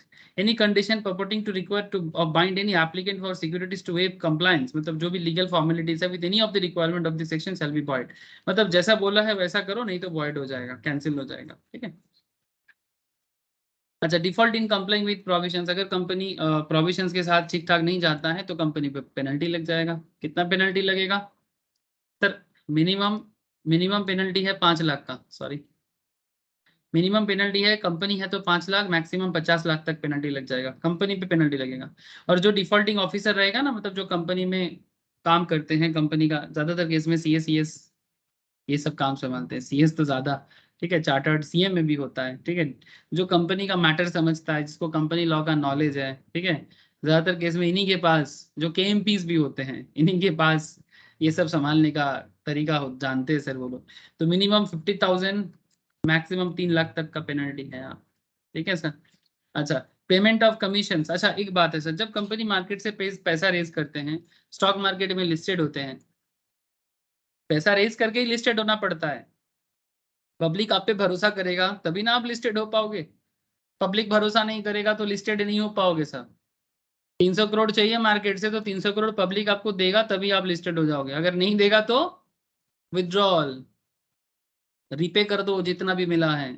अगर पूरा पैसा नहीं मिलेगा तो return करना पड़ता है। हाँ सर, मजाक नहीं सर, मतलब ऐसा नहीं कि जितना मिले लपेट लो, जितने के लिए आ रहे हो उतना नहीं मिलेगा तो पूरा का पूरा पैसा वापस रिटर्न करना पड़ेगा जितना रिसीव करोगे आप। अच्छा, ये पैसा रिसीव ऐसे ही हो जाता है क्या? नहीं सर, अकेला अकेला नहीं होता, कंपनी ना इतना काम अकेला नहीं कर पाता है, तो कंपनी को किसी का सहारा लेना पड़ता है, और जिसका सहारा लेना पड़ता है उनको कमीशन दिया जाता है। नॉर्मली इनको अंडरराइटर्स कहा जाता है, ठीक है, जो कंपनी को मार्केट से पैसा रेज करने में हेल्प करते हैं, they are known as underwriter, ठीक है। ये भी कंपनीज होते हैं जहाँ पर आप लोग जॉब के लिए सोचते हो, ठीक है। जैसे हम लोग जब किसी कंपनी का डिटेल्स निकालते हैं, किसका निकाले रिसेंटली मैंने किसका आईपीओ निकाला था, जोमेटो का, नहीं जोमेटो बहुत पुराना हो गया, एल आई सी, अरे किसका निकाला, ओयो रूम का निकाला। हाँ चलो देखते हैं। ओयो रूम जो होटल चेन है ना सर, वो मार्केट में लिस्टेड होने वाला है ना, अभी भी आया नहीं है सर, कुछ प्रॉब्लम चल रहा है ओयो का बहुत सारा प्रॉब्लम है। ओयो तो आजकल ऑपरेशनल प्रॉब्लम में भी है, मैं तो ऐसा भी सुन रहा हूँ आजकल बहुत ज्यादा खबर हो रहा है कि ओयो होटल चेन में प्राइवेट वीडियो शूट कर रहा है, मतलब छुपा के होटल के अंदर कैमरा लगा देता है, मतलब इसमें कंपनी का कोई प्रॉपर कंट्रोलिंग नहीं है। ऐसा कहा जा रहा है कि लोकल जो लड़का लोग होते हैं या जो भी हो जो गलत काम करते हैं, होटल में लोग प्राइवेट पर्पस में जाते हैं सर, लेकिन उनका वीडियो बना के ऑनलाइन में छोड़ देना, इस तरह का गलत बात सुनने को मिल रहा है सर। इसका कोई प्रमाण तो मेरे पास नहीं है, बट मैं देख रहा हूँ ऐसा खबर आ रहा है, ठीक है। तो यो का ऑपरेशनल मैटर में काफी सवाल उठ रहा है, आई डोंट नो यो इसको क्यों नहीं संभाल पा रहा है। और आज नहीं, ये प्रॉब्लम मैं ओयो के ऊपर काफी दिनों से सुन रहा हूँ, वैसे मैं भी कई बार बाहर जब भी गया मैं ओयो रूम यूज किया, बट कंपनी को इसको बारे में सोचना चाहिए। Ritesh Agarwal, the owner of the OYO, उनको सोचना चाहिए, ठीक है, क्योंकि काफी इनोवेटिव एक बिजनेस मॉडल है ओयो का। अगर नाम खराब होता है तो बिजनेस का गुडविल एक बार खराब हो जाए ना सर, तो बिजनेस में बहुत हैम्पर करता है, तो ऑपरेशनल एक्टिविटी को देखना चाहिए। वट एवर, हम लोग अभी बिजनेस का ऑपरेशनल मैटर पे बात तो नहीं कर सकते, बट आपको जो कमीशन के बारे में बात कर रहा था, ओयो जो मार्केट में आने वाला है तो ओयो का भी काफी नीड है। कितना नीड है ओयो का, don't know.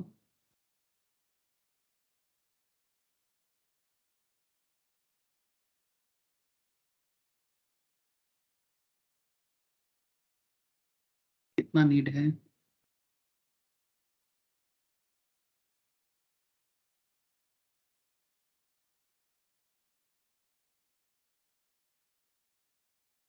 Sir OYO comprises of fresh issue of equity share aggregating 7,000 crore and an offer for sale 1430 crore.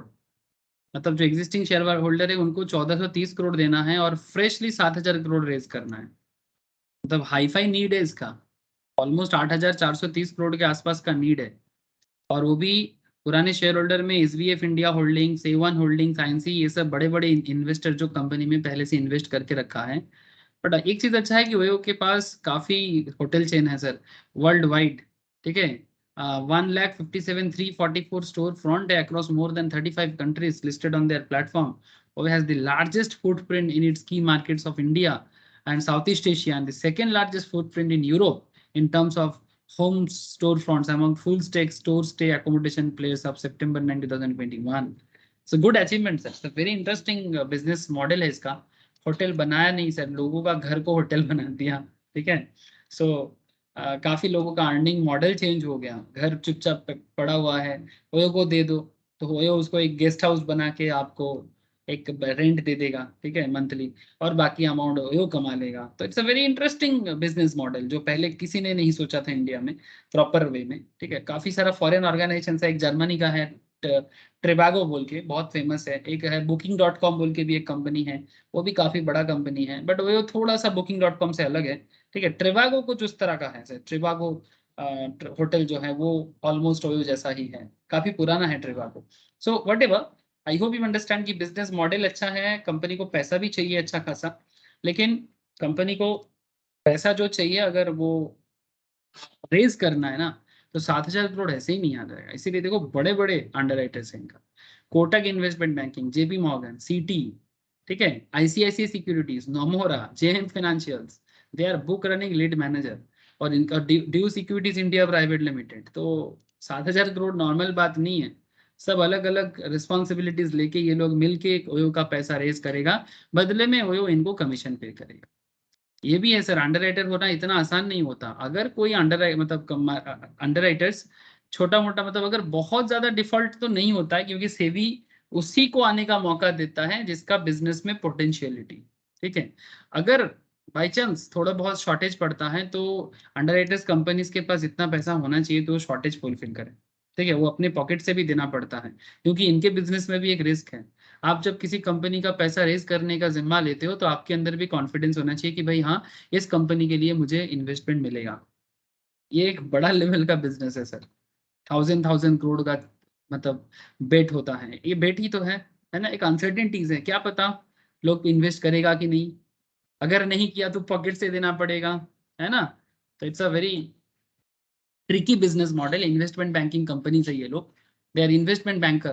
ठीक है, इन्वेस्टमेंट बैंकर है, लोगों के बिजनेस में इन्वेस्ट करता है, ठीक है, और पैसा रेज करके देता है, बदले में कमीशन कमाता है। ठीक है, so I hope you understand. तो इनको कमीशन देना पड़ता है, तो कंपनी में पे, मैं आपको रियल एग्जांपल दे दिया तो आपको थोड़ा सुविधा होगा अंडरस्टैंड करने में। सर हम जो बता रहे हैं वो प्रैक्टिकल लाइफ में एग्जैक्टली कैसा है। ठीक है, तो इसका लीगल एरिया अगर आप थोड़ा गो थ्रू कर लो तो क्या चला जाए, कुछ नहीं जाएगा सर। थोड़ा मेहनत करिएगा, क्योंकि मैं क्लास में एग्जाम्पल देने में थोड़ा समय लेता हूँ, क्योंकि मुझे लगता है कि अगर मैं सिर्फ किताबी बात करके जाऊं तो फिर मुश्किल यही है सर, किताबी बात आज पढ़ोगे, कल रटोगे, परसों भूल जाओगे। बट अगर इसको प्रैक्टिकली रिलेट करके पढ़ोगे, आज रटोगे, कल भी रटोगे, परसों भी रटोगे, लेकिन याद रहेगा। ठीक है, कि क्या है, क्यों है, किस लिए है। स्पेशली इन एग्जाम टाइम बहुत हेल्प होता है अगर आपको प्रैक्टिकल रिलेशन होता है सर। नहीं तो ना एग्जाम टाइम पे हो सकता है कि आप लाइन भूल गए, ठीक है, जो रट के गए थे। तो अगर आपको प्रैक्टिकल कनेक्शन है तो आप वो लाइन को शायद याद नहीं कर सकते, बट एटलीस्ट मैटर को याद करके आप लिख तो सकते हो। ठीक है, इसीलिए ना रट्टू तोता उतना बनो जितना जरूरी, जरूरी के बाहर जाके रट्टू तोता काम नहीं आता, क्योंकि तोता भी कई बार भूल जाते हैं। घर पे अगर कभी छोटा बच्चा होता है तो देखना उसको जो सिखाया जाता है वो उसी उसी को बोलता है ना। इट्स लाइक ए तोता, क्योंकि वो अभी अभी अपना बुद्धि नहीं लगाता। तो मेरा कहने का मतलब है तोता बनो आप लोग, क्योंकि आपको याद भी करना है, बट तोता बनने के साथ साथ आप लोग मैच्योर हो तो बुद्धि भी लगाना। ठीक है, थैंक यू सर। अच्छा, payment of such commission shall be authorised in the companies article of association. ऐसे ही नहीं देना है, एओ में उसको ऑथराइज करना है। कमीशन में be paid out of the proceeds of the issue of the profit of the company. अच्छा, रेट ऑफ कमीशन, कितना कमीशन दे सकते हो सर? शेयर रेज करने के लिए, इशू जब होता है उसके लिए shall not exceed 5% of the price at which the share are issued. जितने दाम पे शेयर इशू होता है उसका 5% से ज्यादा नहीं होना चाहिए पर share. A rate authorised bye article which ever is less. अगर आर्टिकल पे उससे कम है तो आर्टिकल अगर 3% बोला है तो 3%, ठीक है। आप 5% बोलने से ही 5% नहीं है, अगर आर्टिकल में 3% लिखा हुआ है शेयर प्राइस का तो 3% ही होना चाहिए, ठीक है, विच एवर इज लेस। अगर डिवेंचर इशू का मैटर है, ठीक है, तो shall not exceed 2.5% of the price at which the debentures are issued as specified in the company's article whichever is less। मतलब डिवेंचर के केस में normally not more than 2.5, share के case में नॉट मोर देन 5, ठीक है sir. But अगर article कम है तो कम पे जाना है, आर्टिकल अगर ज्यादा बोलेगा तो ज्यादा पे जाना, मतलब जो कम है उसमें जाना है। आर्टिकल अगर ज्यादा भी बोल दिया, दोनों में से जो कम है, मैक्सिमम शेयर के केस में 5%, इसके केस में 2.5%। मतलब अगर शेयर का दाम 100 है तो 5% कमीशन मैक्सिमम मिल सकता है। डिवेंचर का दाम 100 करके है तो मैक्सिमम 2.5% मिल सकता है, ठीक है, सिंपल बात है। लेकिन अगर मानो कि आर्टिकल में बोला है 2% तो 100 का 2 रुपीज कमीशन रहेगा, और अगर यहाँ पर 3% या 4% बोला है तो आपको 4 ही मिलेगा। सर बोलो, बहुत देर से आप लोगों को हमें पूछा नहीं, समझ में आ रहा है आप लोगों को? कनेक्टेड हो आप लोग? सर चुप ना रहो सर, यस बोलो। सर। Thank you sir. हाँ अच्छा, sir.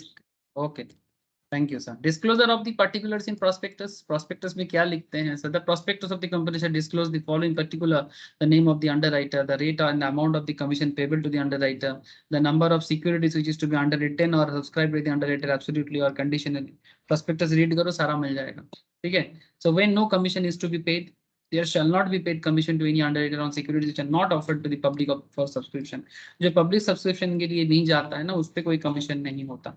Copy of payment of commission to be delivered to register, ठीक है, रजिस्टर मतलब आरओसी, ठीक है। Copy of the contract of payment of commission is delivered to the register at the time of delivery of prospectus for registration. जो पूरा registration process को complete करता है, कई बार प्राइवेट अथॉरिटीज के थ्रू से भी होता है। जैसे यहाँ पर देखो, ये कंपनी है, स्टॉक मार्केट में कंपनी रजिस्ट्रेशन में ये रजिस्टर का काम करता है, लिंक टाइम, ठीक है।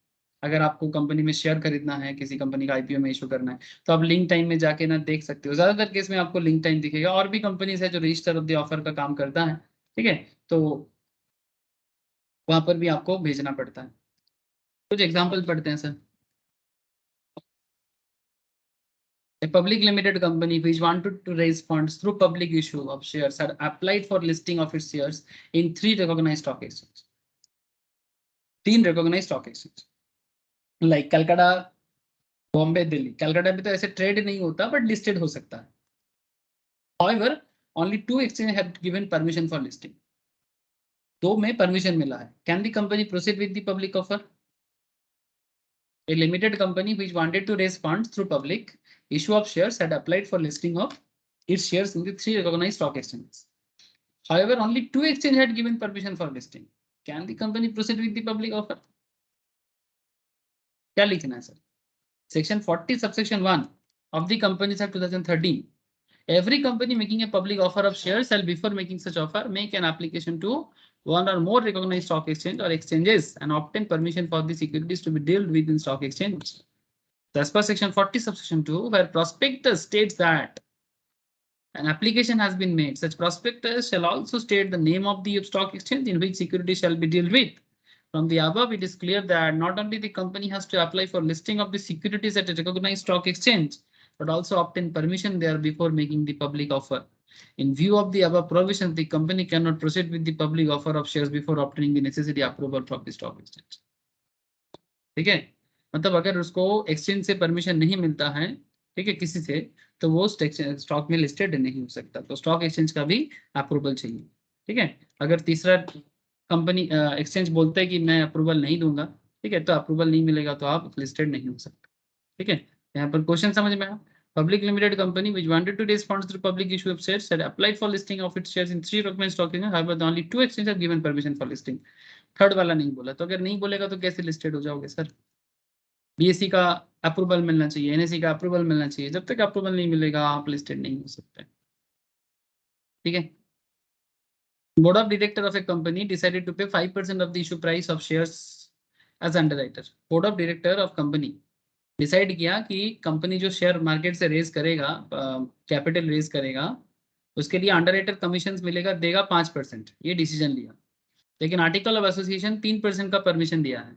आर्टिकल ऑफ एसोसिएशन, जो लोग basics of company law already done, जो लोग कर चुके हो एक बार, और जिन्होंने नहीं किया प्लीज बैकअप ले लो एक बार, अगर नहीं दिया मैंने तो। और please article of association, normally basics of company law का last 2-3 most probably 2 to 3 lectures में आपको मिलेगा।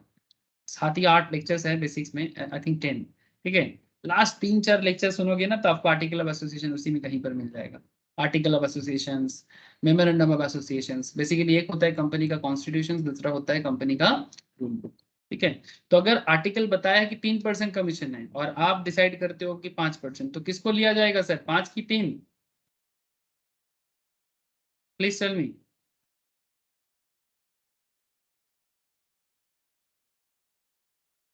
बोर्ड ऑफ डायरेक्टर डिसाइड कर रहा है कि अंडरराइटर को 5% कमीशन देना है, बट आर्टिकल बोलता है 3%। आप लीगली कौन सा अप्रूवल मिलेगा, 5 की 3? हेलो सर, बोलिए सर, चुप ना रहे, चुप ना रहो, कुछ तो बोलो, अरे बताओ। कनेक्टेड है आपको? 3 सर, हाँ वेरी गुड, 3, थैंक यू, है ना। विच एवर इज लेस, अभी तो पढ़े। नॉर्मली 5 से ज्यादा नहीं होना चाहिए, और अगर आर्टिकल कुछ ऑथराइज कर दिया, दोनों में से जो कम रहेगा, तो 5 3 में 3, है ना। Very good sir, very good. देखो सर, लॉ क्या है, रूल बेस्ड एक कॉन्सेप्ट है। अगर आपको रूल पता है तो आप जवाब सही से दे पाओगे।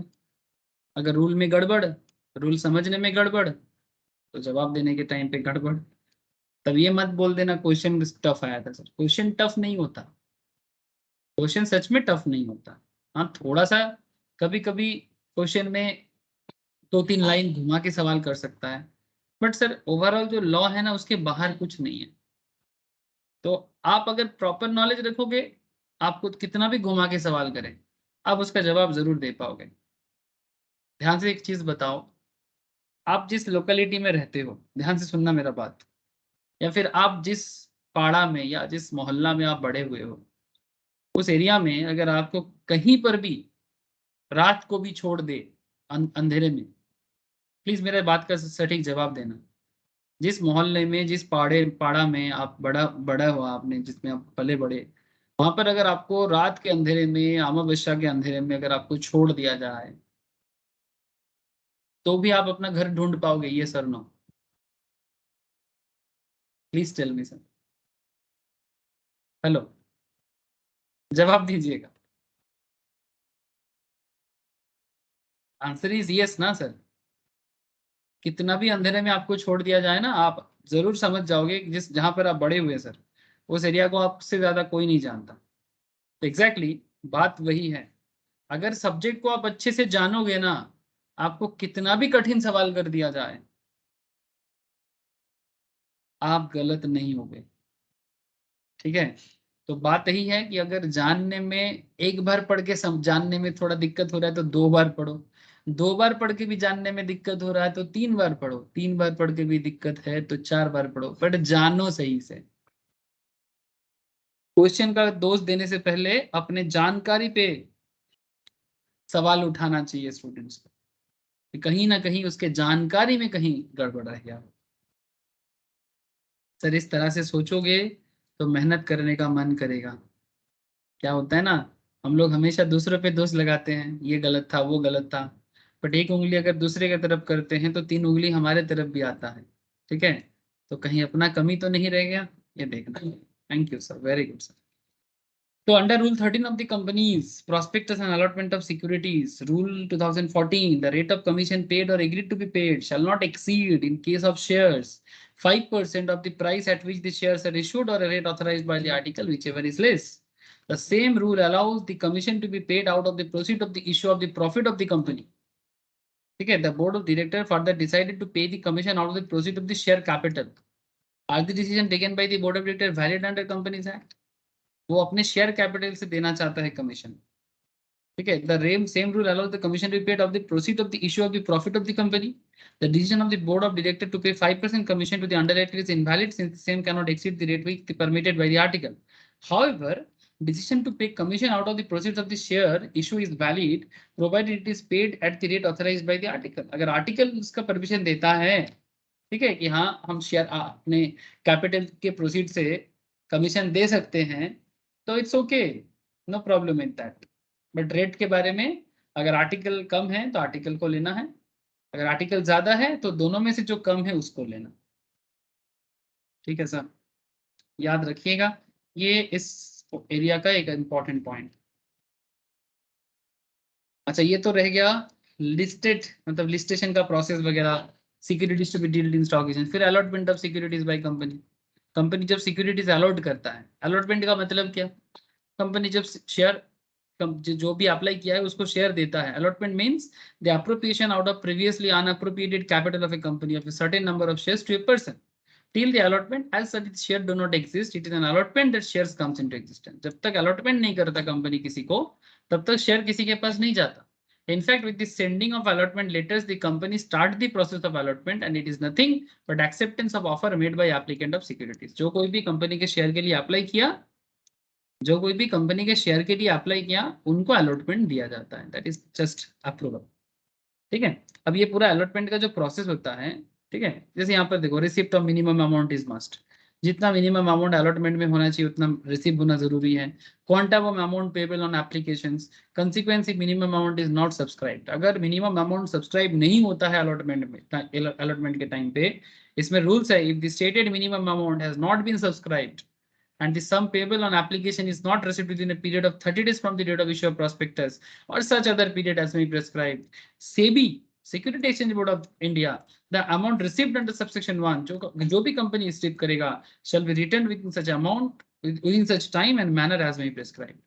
जितना भी पैसा मिला है पब्लिक से, अगर मिनिमम अमाउंट में नहीं मिलता है तो फिर बाकी पैसा वापस कर दो, बाकी पैसा वापस कर दो. रिफंड ऑफ एप्लीकेशन मनी, ठीक है, इसके लिए भी रूल 11 सबसेक्शन 1 पीएस रूल, मतलब prospectus and allotment of securities rule mention that if the stated minimum amount has not been subscribed and the sum payable on application is not received within the period of specified therein, then the application money shall be repaid within the period of 15 days from the closure of the issue. And if any such money is not so repaid within such period, the director of the company who are offers in default shall jointly and severally be liable to repay the money with interest and the rate of 15% per annum.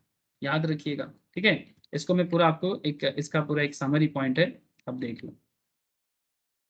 ठीक है, allotment of security, minimum amount subscribe, ठीक है, होना चाहिए. अगर नहीं होता है तो क्या होगा मैं बताता हूँ. Application money have been paid and received by the company. Application money पहले मिल जाना चाहिए. Application money shall not be less than 5% of such other percentage or amount as specified by SEBI. Application money total money का 5% तो कम से कम होना चाहिए. अगर सेबी का कुछ 5% से ज्यादा अमाउंट चाहिए, मतलब मानो कि टोटल एप्लीकेशन मनी का जो भी अमाउंट है, ठीक है, अगर मानो कि कंपनी का एक शेयर का 100 है तो 100 का 5% तो कम से कम होना चाहिए. अगर सेबी बोलेगा नहीं कि एप्लीकेशन में 5 नहीं, एप्लीकेशन में 15 देना चाहिए, इट्स लाइक डाउन पेमेंट, ठीक है, या फिर एप्लीकेशन में 50 देना चाहिए, या फिर एप्लीकेशन में 100 ही देना चाहिए, तो उतना ही देना पड़ेगा. लेकिन जैसे कि आजकल सेबी का जो आईपीओ आता है सर, वो पूरा का पूरा देना पड़ता है, इसमें कोई पार्ट बाय पार्ट नहीं होता. ठीक है, हाँ, राइट इशू के केस में होता है. ठीक है, राइट इशू के केस में पार्ट बाय पार्ट, जैसे आप लोग बचपन में अकाउंट्स करते थे ना, फर्स्ट कॉल फाइनल कॉल, ठीक है, इस तरह का राइट इशू में होता है, बट आईपीओ में नहीं होता। आईपीओ में सारा अमाउंट का एक ही बार में देना पड़ता है, ठीक है। तो इसीलिए जो भी सेबी प्रेस्क्राइब करेगा उसी हिसाब से करना है। अच्छा, minimum amount not subscribe and application money not received. अगर ऐसा है कि जितना मिनिमम अमाउंट का बात था उतना अगर सब्सक्राइब नहीं होता है या फिर एप्लीकेशन मनी रिसीव्ड नहीं होता है, 30 दिन के अंदर, जिस दिन से इशू हुआ है प्रॉस्पेक्टस, उस 30 दिन के अंदर, within the 30 days of from the date of issue of prospectus, such other period as specified by SEBI, amount received shall be returned. कितने दिन के अंदर? 15 दिन के अंदर, from the closure of issue. Where company makes an allotment of securities, shall file a return of allotment within. अगर company allotment कर देता है तो कितने दिन में अलॉटमेंट करेगा? 30 दिन विद द रजिस्टर। अगर अलॉटमेंट होता है तो 30 दिन के अंदर अलॉटमेंट कंप्लीट करो, ठीक है। अगर ये प्रोसेस करने में गलत होता है, मतलब अगर नहीं मिलता है तो 15 दिन में रिटर्न करो, ठीक है। और अगर अलॉटमेंट कर दिया तो 30 दिन में रजिस्टर के पास डिटेल्स भेजो। अगर डिफॉल्ट होता है, कंपनी शैल पे penalty of 1000 for each day during which such default continue, ठीक है। 1 लाख भी फाइन हो सकता है, व्हिचएवर इज लेस। या तो 1000 टका पर डे, जितना दिन तक आपका डिफॉल्ट चलेगा, या तो 1 लाख, इनमें से जो कम रहेगा। या तो 1000 टका पर डे या तो 1 लाख, दोनों में से जो कम रहेगा, whichever is less.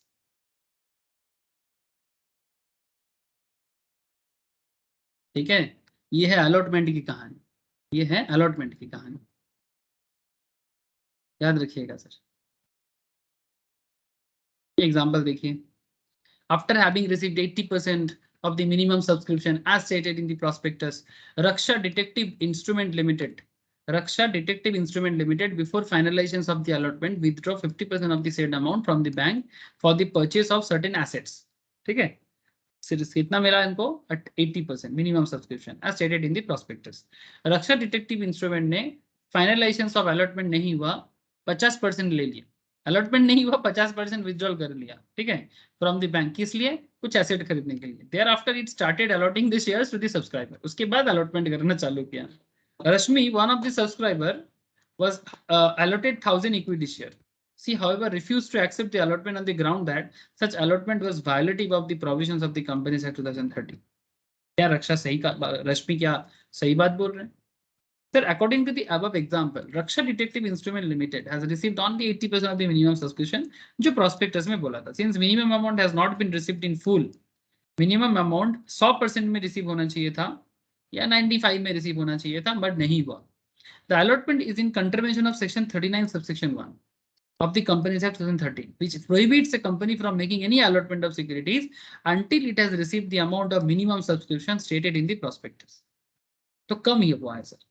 Further, under section 39 subsection 3, such company is required to refund the application money received to the applicants, that is 80% of the minimum subscription, ठीक है। 80% of the minimum subscription उनको रिफंड करना चाहिए था 15 दिन के अंदर। Therefore, in the present case, Rashmi is within his rights to refuse the allotment of shares which has been illegally made by the company.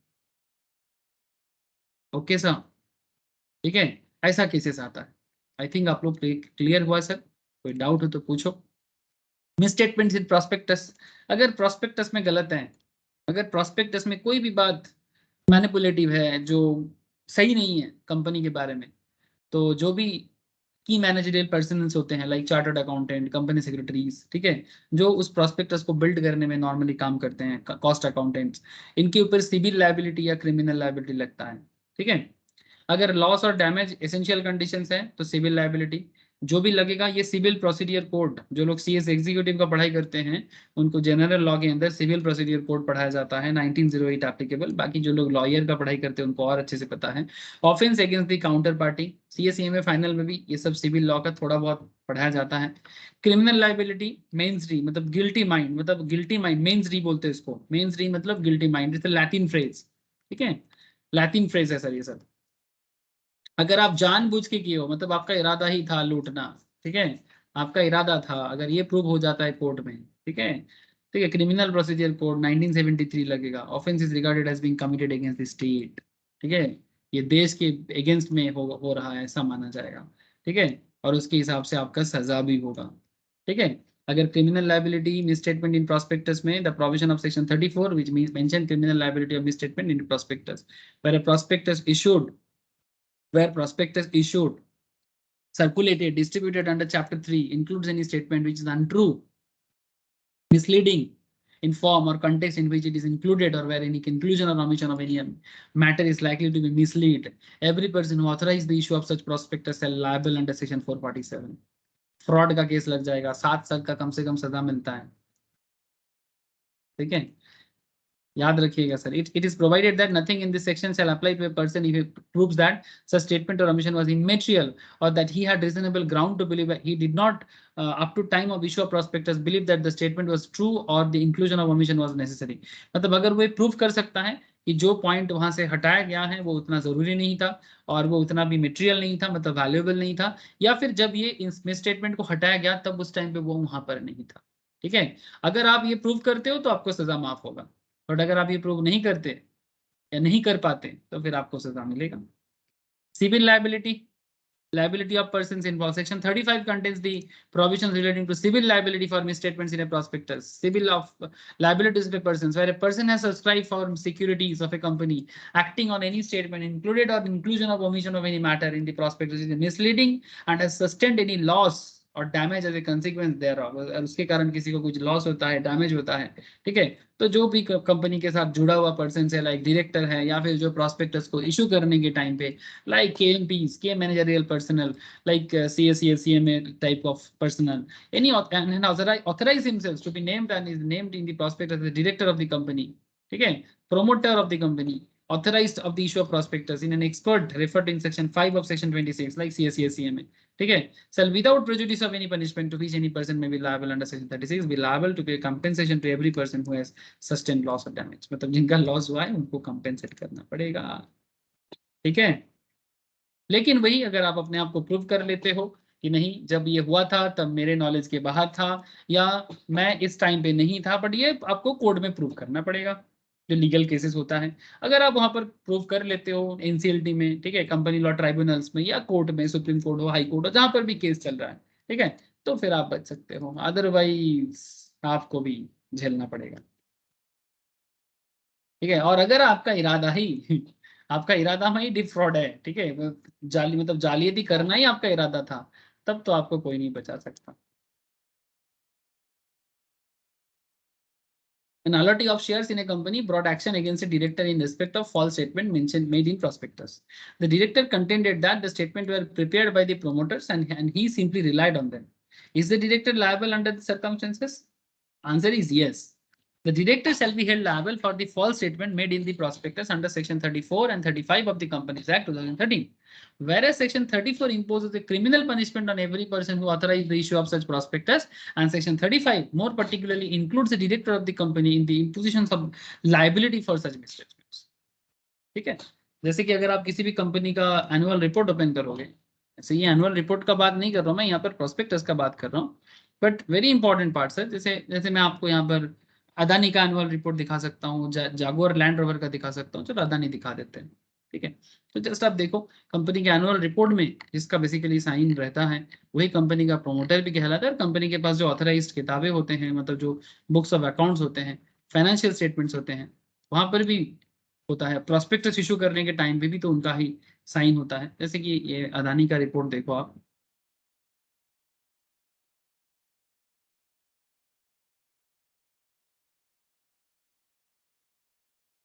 ये देखो सर, ये PL है, और आप जस्ट अगर थोड़ा सा फोकस रखोगे तो आपको दिख जाएगा, for on behalf of board of directors Gautam Adani.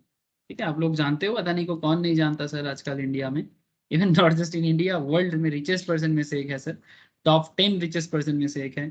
Karan Adani whole time director है, कमलेश बागिया CS है, सबको पूछताछ किया जाएगा, पर डायरेक्टर का थोड़ा ज्यादा सजा होता है। Chief financial officers like either chartered accountant या तो कंपनी कॉस्ट अकाउंटेंट। ठीक है, ऑडिटर, अगर ऑडिटर का गलती है तो ऑडिटर एक्चुअली बाहर के हैं, वो कंपनी के अंदर का नहीं है, मतलब प्रोस्पेक्टस इशू में ऑडिटर का डायरेक्ट रोल नहीं होता, बट अगर ऑडिटर रिपोर्ट में कुछ हेरा फेरी करने में हेल्प करता है तो ऑडिटर को भी पकड़ा जाएगा, जो नॉर्मली प्रैक्टिसिंग चार्टर्ड फर्म या चार्टर्ड अकाउंटेंट होते हैं। ठीक है, so I hope you understand sir कि कौन कौन गलती कर सकता है, ठीक है, कौन कौन फ्रॉड करने का काम कर सकता है, जिसके पास पावर है वही तो गलती करता है। कहा जाता है सर, हम लोग कई बार बोलते हैं, आई डोंट नो आप लोग इस बात को समझते हैं कि नहीं, हम लोग कई बार बोलते हैं कि जब हम लोग सोसाइटी को देखते हैं कि हम लोग बोलते हैं कि समाज में मूर्ख इतना है, इतना ज्यादा इलिटरेसी है, इतना ज्यादा मूर्खता है, समाज का कुछ नहीं होने वाला, है ना। हमारे समाज में ये मूर्ख है, वो मूर्ख है, वो इलिटरेट है, उनका पढ़ाई नहीं है।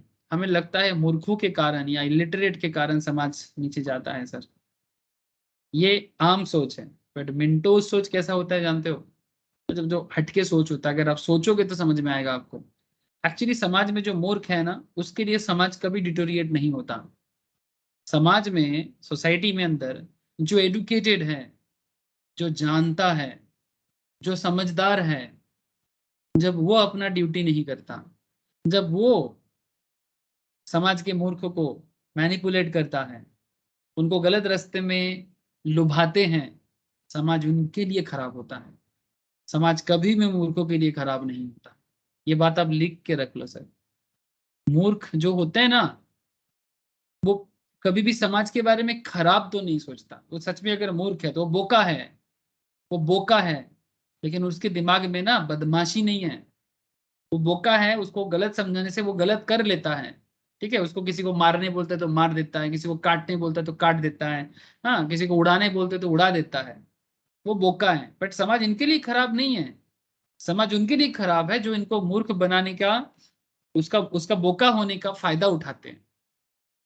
तो एग्जैक्टली वही है। फ्रॉड जिसके पास पावर होता है वही करते हैं। थोड़ा समझोगे तो समझ में आएगा। कई बार हम लोग गुस्से में बोल देते हैं ये हमारे समाज में इतना गरीब है, इतना मूर्ख है, कुछ नहीं होने वाला हमारे देश का। मूर्खता देखो किस लेवल में मूर्खता है। लेकिन सर मूर्ख लोग इतना भी समाज के लिए, इतना भी क्यों, मूर्ख लोग समाज के लिए कभी भी थ्रेट नहीं है। समाज का थ्रेट, समाज का so called educated fraudulent mind वाला जो लोग होते हैं ना, चाहे वो किसी भी प्रोफेशन के साथ हो, चाहे वो डॉक्टर हो, टीचर हो, चार्टर्ड हो, सीएस हो, सीएमए हो, लॉयर हो, ये अगर सही नहीं है ना तो समाज खत्म। इसीलिए कहते हैं सर, सिर्फ सिर्फ किताबी ज्ञान नहीं, साथ में वैल्यू, मोरल्स, इसका भी सीख होना चाहिए। नहीं तो समाज में पैसा तो बनेगा, लेकिन वो पैसा किसी काम का नहीं है। लाइबिलिटी फॉर मिसस्टेटमेंट्स का समरी है। Criminal liability, every person who authorise prospectus punishable under section 447। Defence में कुछ नहीं कर सकता। रीजनेबल ग्राउंड अगर वो प्रूफ कर पाए तो बिलीव किया जा सकता है, ठीक है, कि मैं उस टाइम पे नहीं था। Civil liability, company director, propose director, promoter, expert, one who authorized, इन पे लगता है। पे कंपेंसेशन टू इन्वेस्टर, जिसके साथ लॉस या डैमेज होगा इनकी गलती के कारण, उनको दिया जाएगा। डिफेंस में withdraw consent to be director, मतलब आप ये बताओ कि भाई आप उस टाइम पे डायरेक्टर नहीं थे। Believe on consent under section 26(5) issued without his knowledge, public notice. ठीक है, पब्लिक नोटिस दो कि हम उस टाइम पे नहीं थे, और आप प्रूव करो। ऐसा नहीं कि नोटिस देके हट जाओगे, प्रूव करना पड़ेगा। ठीक है, तब जाके आपको डिफेंस में कुछ बचने का मौका है, अदरवाइज नहीं। All statement contained in prospectus issued by a company were literally true. It was also stated in the prospectus that the company had paid dividends for a number of years, but there was no disclosure regarding the fact that the dividends were paid out of the realized capital profits and not out of the trading profits. And allotee of shares wants to avoid the contract on the ground that the prospectus was false in material particulars. अगर company कोई important fact को छुपाते हैं, ठीक है, non disclosure of the fact that dividends were paid out of the capital profit, इस बात को अगर कंपनी ने छुपाया प्रोस्पेक्टस में, ये एक कंसीलमेंट ऑफ मटेरियल फैक्ट है। कंसीलमेंट मतलब छुपा देना, ठीक है। As a company is normally required to distribute dividend only from trading और रेवेन्यू प्रॉफिट। कंपनी हमेशा डिविडेंड देता है ट्रेडिंग प्रॉफिट से या रेवेन्यू प्रॉफिट से, कैपिटल प्रॉफिट से नहीं। And under exceptional circumstances it can pay out dividend from capital profit, hence a material misrepresentation has been made. ठीक है, तो अगर कंपनी ने कैपिटल प्रॉफिट से डिविडेंड डिक्लेयर किया तो इसके बारे में कंपनी को बताना चाहिए था। नॉर्मली कंपनी रेगुलर ट्रेडिंग से जो प्रॉफिट करते हैं उसी से कंपनी को डिविडेंड देना चाहिए।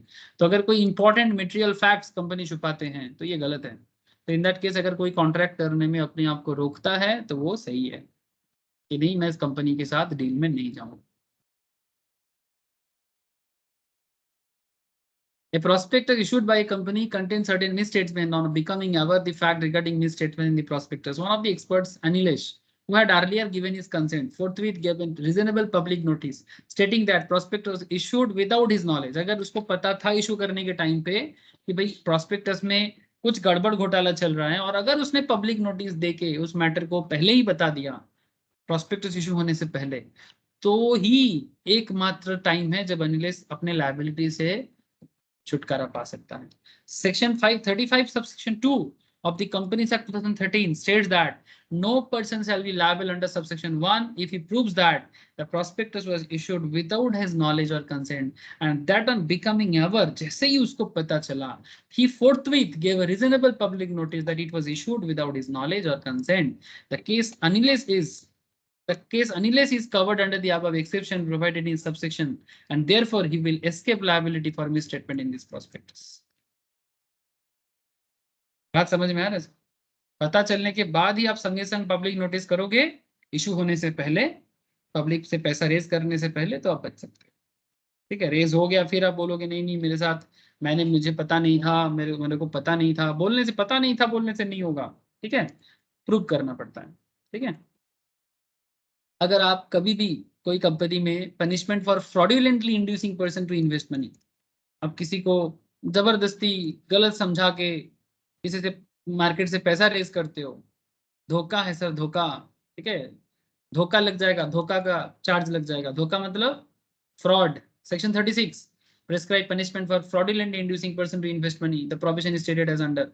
ठीक है, ये ऐसा किया था आपका ये कंपनी का नाम है सत्यम कंप्यूटर्स, नाम सुना है? स्टॉक मार्केट में लिस्टेड हुआ था, काफी अच्छा चल रहा था, हैदराबाद बेस्ड कंपनी था। सत्यम स्कैंडल बोल के बहुत फेमस है, सत्यम स्कैंडल। मैं स्कैंडल लिखूं तो भी दिखेगा, सत्यम स्कैम, देखा? ठीक है, रामलिंगम राजू, इसने ऑडिट में गड़बड़ करवाया था। Initial confusion and investigation 7 January 2009, the chairman of Satyam Byrraju Ramalingam Raju resigned and confessing that he had manipulated the account of the 7,000 crore in several forms. The global corporate community was said to shocked and scandalized. Central bureau of investigation ने prove किया था गड़बड़ के बारे में। Company को तो डिलिस्टेड भी किया गया था, फिर बाद में इस कंपनी को स्क्रैप के दाम पे टेक महिंद्रा ने परचेस किया। टेक महिंद्रा जो आज के डेट में एक बड़ा आईटी फार्म है सर, इन्फोसिस टीसीएस की तरह। ठीक है, सत्यम कंप्यूटर सर्विस। ठीक है, इसका ऑडिटर था sir PWC, Price Waterhouse Coopers, PWC, Price Waterhouse Coopers को, मतलब पीडब्ल्यूसी को भी इंडिया में, इंडियन मार्केट से 2 साल के लिए ऑडिट के लिए बैन भी किया गया था। Any listed company in India for 2 years। ठीक है, तो ये प्रॉब्लम था, और ये बेसिकली फ्रॉड का चार्ज लगा था इन लोगों पे। और सर रामलिंगम राजू का भी जेल हुआ है, और जो चार्टर्ड अकाउंटेंट्स पीडब्ल्यूसी का या जो भी ऑथराइज्ड पर्सन उसके साथ कनेक्टेड थे, उनका भी सजा हुआ है सर। ठीक है, और ये जो कुछ भी होता है 447 के तहत होता है सर। ठीक है, हाँ बोलो सर। तो ये सेम चीज क्या अभी बाइजू के केस पे अप्लाई होगा? सर बाइजू प्रूफ रेवेन्यू को हुआ है ना, अब ये प्रूफ करना होगा कि बाइजू का कितना ये स्कैंडल है या नहीं है। ऐसे ऑडिटर ने रिपोर्ट में बताया कि they are not happy, adverse report generate की। ठीक है, अब एडवर्स रिपोर्ट में बेसिकली अकाउंट्स प्रॉपरली मेंटेन नहीं हो रहा है, ऐसा मेनली बात है। ठीक है, they are not happy with their accounts maintaining. ठीक है, अब ये प्रूव करना होगा कि इसमें जानबूझ के है, मतलब वही गिल्टी माइंड है या मतलब मेंसरी है कि हो गया है। बात समझ रहे सर? अगर गिल्टी, हाँ बोलो सर। और भी न्यूज आया था कि केरला का जो इन लोग का ब्रांच है ना बाइजू का, वो उस करेगा और जितना एम्प्लॉइज है वो उनको ले ऑफ करेगा। 125 के अराउंड था, और टोटल में तो 2500 एम्प्लॉइज को ले ऑफ करने का प्लान है उन लोग का। और एम्प्लॉइज लोग भी इस चीज के लिए उनको अपोज कर रहे हैं कि मतलब उन लोग का सैलरीज बहुत बाकी है और नहीं मिला उन लोग को करके। सर ये तो प्रॉब्लम है, प्राइवेट बिजनेस में ये तो एक प्रॉब्लम है। जितना मर्जी लोगों को लिए तो लिया पर संभाल नहीं पाया, ऐसा नहीं करना चाहिए ना सर। मतलब पहले चांद दिखाया फिर बोला कि चांद है ही नहीं। जो भी हो, आप लोग समझ रहे हो ना कितना बड़ा बड़ा कांड हो जाता है। Action by affected person according to section 37, a suit may be filed or any other action may be taken under section 34, 35, 36 by any person, group of person or any association of person affected by any misleading statements or the inclusion or omission of any material facts in the prospectus. Section 37 has paved way for class actions. ठीक है, class मतलब particular share holder class actions ले सकते हैं, equity share holders, debenture holders class actions भी ले सकते हैं। ठीक है